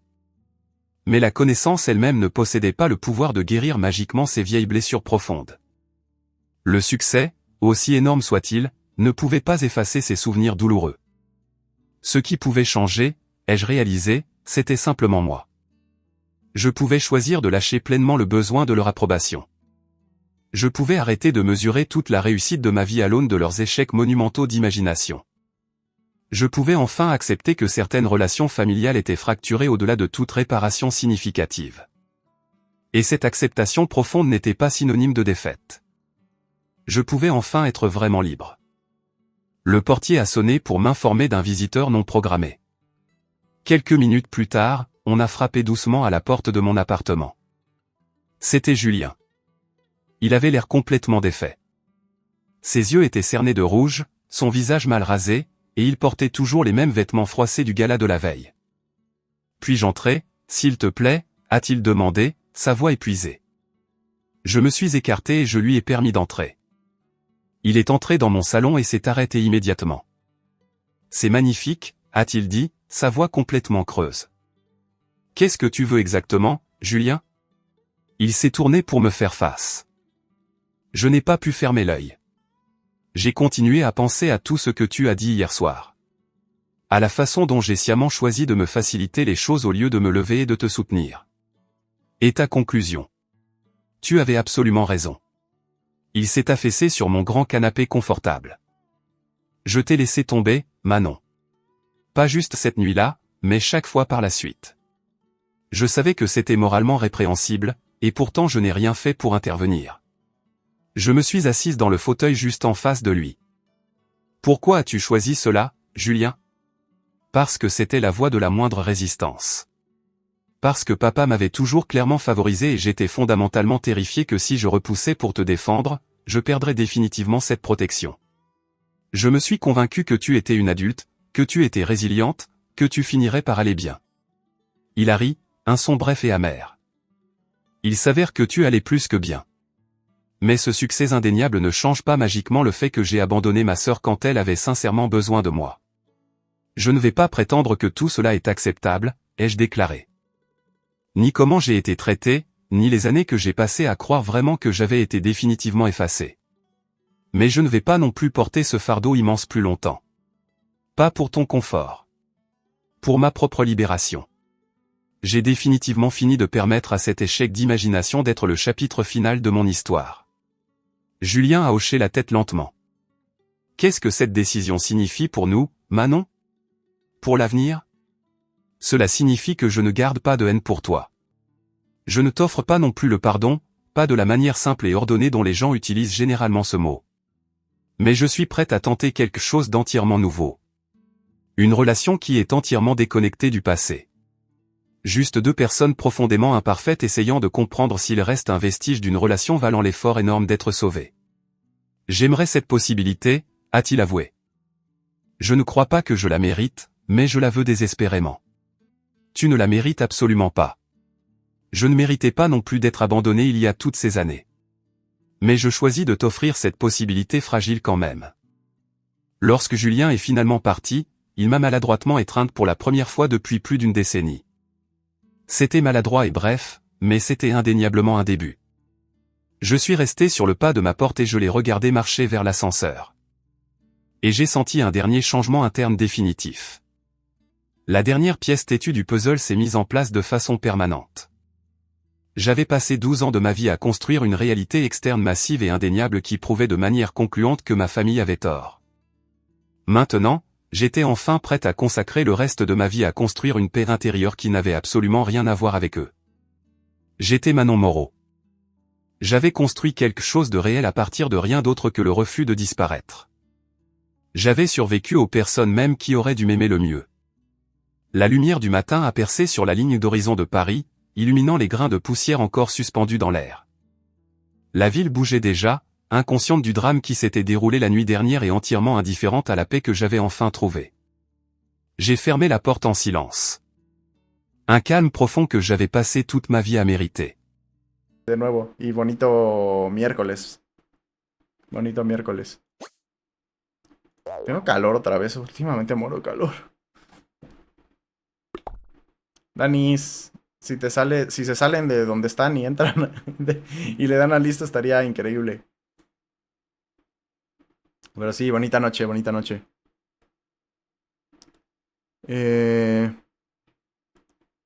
A ver si esta gente se sale y le da listo.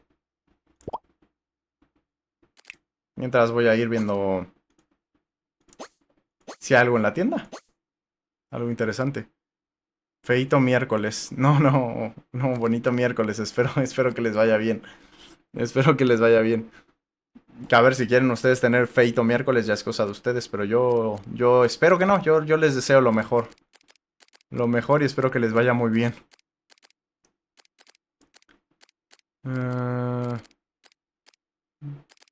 Pura porquería en la tienda. Bueno. A ver si salen estos hombres. Pues haré un par de cosas. Eso ya lo leí. Feito miércoles, sí. Pero sí. Yo sigo jugando al... Ah, no, no moriste. Pensé que ya todos estaban muertos. Entonces una disculpa por salirme así. Creí que ya todos habían muerto. Deseame un feliz primer día de clases para mañana. Ah, sí, también. Feliz, feliz. Y espero bonito primer día de clases. Que te vaya muy bien. Se me hace raro que entres en miércoles. ¿Por qué entras en miércoles? Normalmente entras los lunes, ¿no? Digo, no pasa nada, pero se me hace raro. Digo, en parte está bien que entres el miércoles porque ya solo es miércoles, jueves y viernes y ya luego descansas. Que no lo sé, depende de la universidad. Porque hay veces que en las universidades estudias hasta los sábados incluso, ¿no? Entonces depende un poquito de la universidad, pero sí. Ni yo sé, están locos los de mi school. Sí, la verdad está raro eso de entrar los miércoles. Yo siempre entraba los lunes, literal, siempre, siempre, siempre. Que las universidades son una locura, de nuevo, las universidades, porque así como puedes tener clases el lunes, puedes no tener clases el lunes, y también puede que tengas clase el sábado. El domingo no ponen clases. Pero sí, a veces llegas a tener clases los sábados, entonces de que... y de que hay días que tienes una clase y hay días que tienes 5 clases. Y hay días que tienes una clase en la mañana y luego una clase en la tarde y luego otra clase hasta la noche. O sea, la universidad es una locura en tema de horarios y tal, pero aún así que entres el lunes, digo, el miércoles está raro. Y yo sé, están locos. El viernes tengo clase en línea, así que solo iría mañana y jueves. Ah, aparte. Además de todo. Pero bueno, mínimo es una semana corta entonces. O sea, sí, una semana corta de escuela. Pero que te vea bien, disfruta. Disfruta. Y pues de nuevo, sobre todo, pues sí, pon atención a tus clases, aprende todo lo que tengas que aprender, pero también diviértete, haz amigos, contactos, y todo, sobre todo contactos, que pues todo eso sirve para futuro. Entonces, pues sí. Y pues suerte, sobre todo suerte. Y sí, diviértete. Hola Brandon, ¿qué tal? ¿Cómo andas? ¿Qué tal todo? Qué gusto verte por aquí. ¿Cómo vas? ¿Qué rollo? Yo pues aquí ando, jugando un ratito Fall Guys. ¿Tú qué rollo? Si quieres entrar a jugar, a ver, estamos llenos, pero no pasa nada, o sea, de que podemos poner algún mapa custom, algo así, si es necesario. Muchas gracias por el gatito y por el quiéreme. O sea, y por la rosa. Muchas gracias, Brandon. Te agradece. Yo hasta mañana tengo clases y me da hueva. Y por el GG. GG. Luego estoy ciego y no sé qué es cada cosa, pero sí. Eh, Yo mañana tengo clase y me da, pues sí, entiendo que te dé hueva, pero te va a dar más hueva luego cuando crezcas y ya no se lo sean. Gracias por los rozones. Sí, muchas gracias, Brandon, por los rozones. Sigue creyendo porque lo que hoy es pequeño, mañana puede ser enorme si no te rindes. Muchas gracias, Brandon, y sí. Buen consejo de Brandon. Un buen consejo. Si no te rindes, puede llegar un momento en el que lo que es pequeño se vuelva grande. En cambio, si te rindes, pues ahí se quedó. Ya no vas a saber qué pasa después. Entonces sí, muchas gracias Brandon de nuevo por el GG, por los rozones y por todo. Eh, gracias por los rozones, sí. Pero sí. Y entiendo que te dé flojera misa, pero aprovecha todo lo que puedas la escuela. Creo que ese es otro consejo que podría dar. Aprovecha todo lo que puedas la escuela, porque una vez que salgas de la escuela ya empiezas con el trabajo y ahí ya, digo, ganas dinero, que es lo bueno, cosa que no haces en la escuela. O sí, depende de si tienes luego una beca o algo así.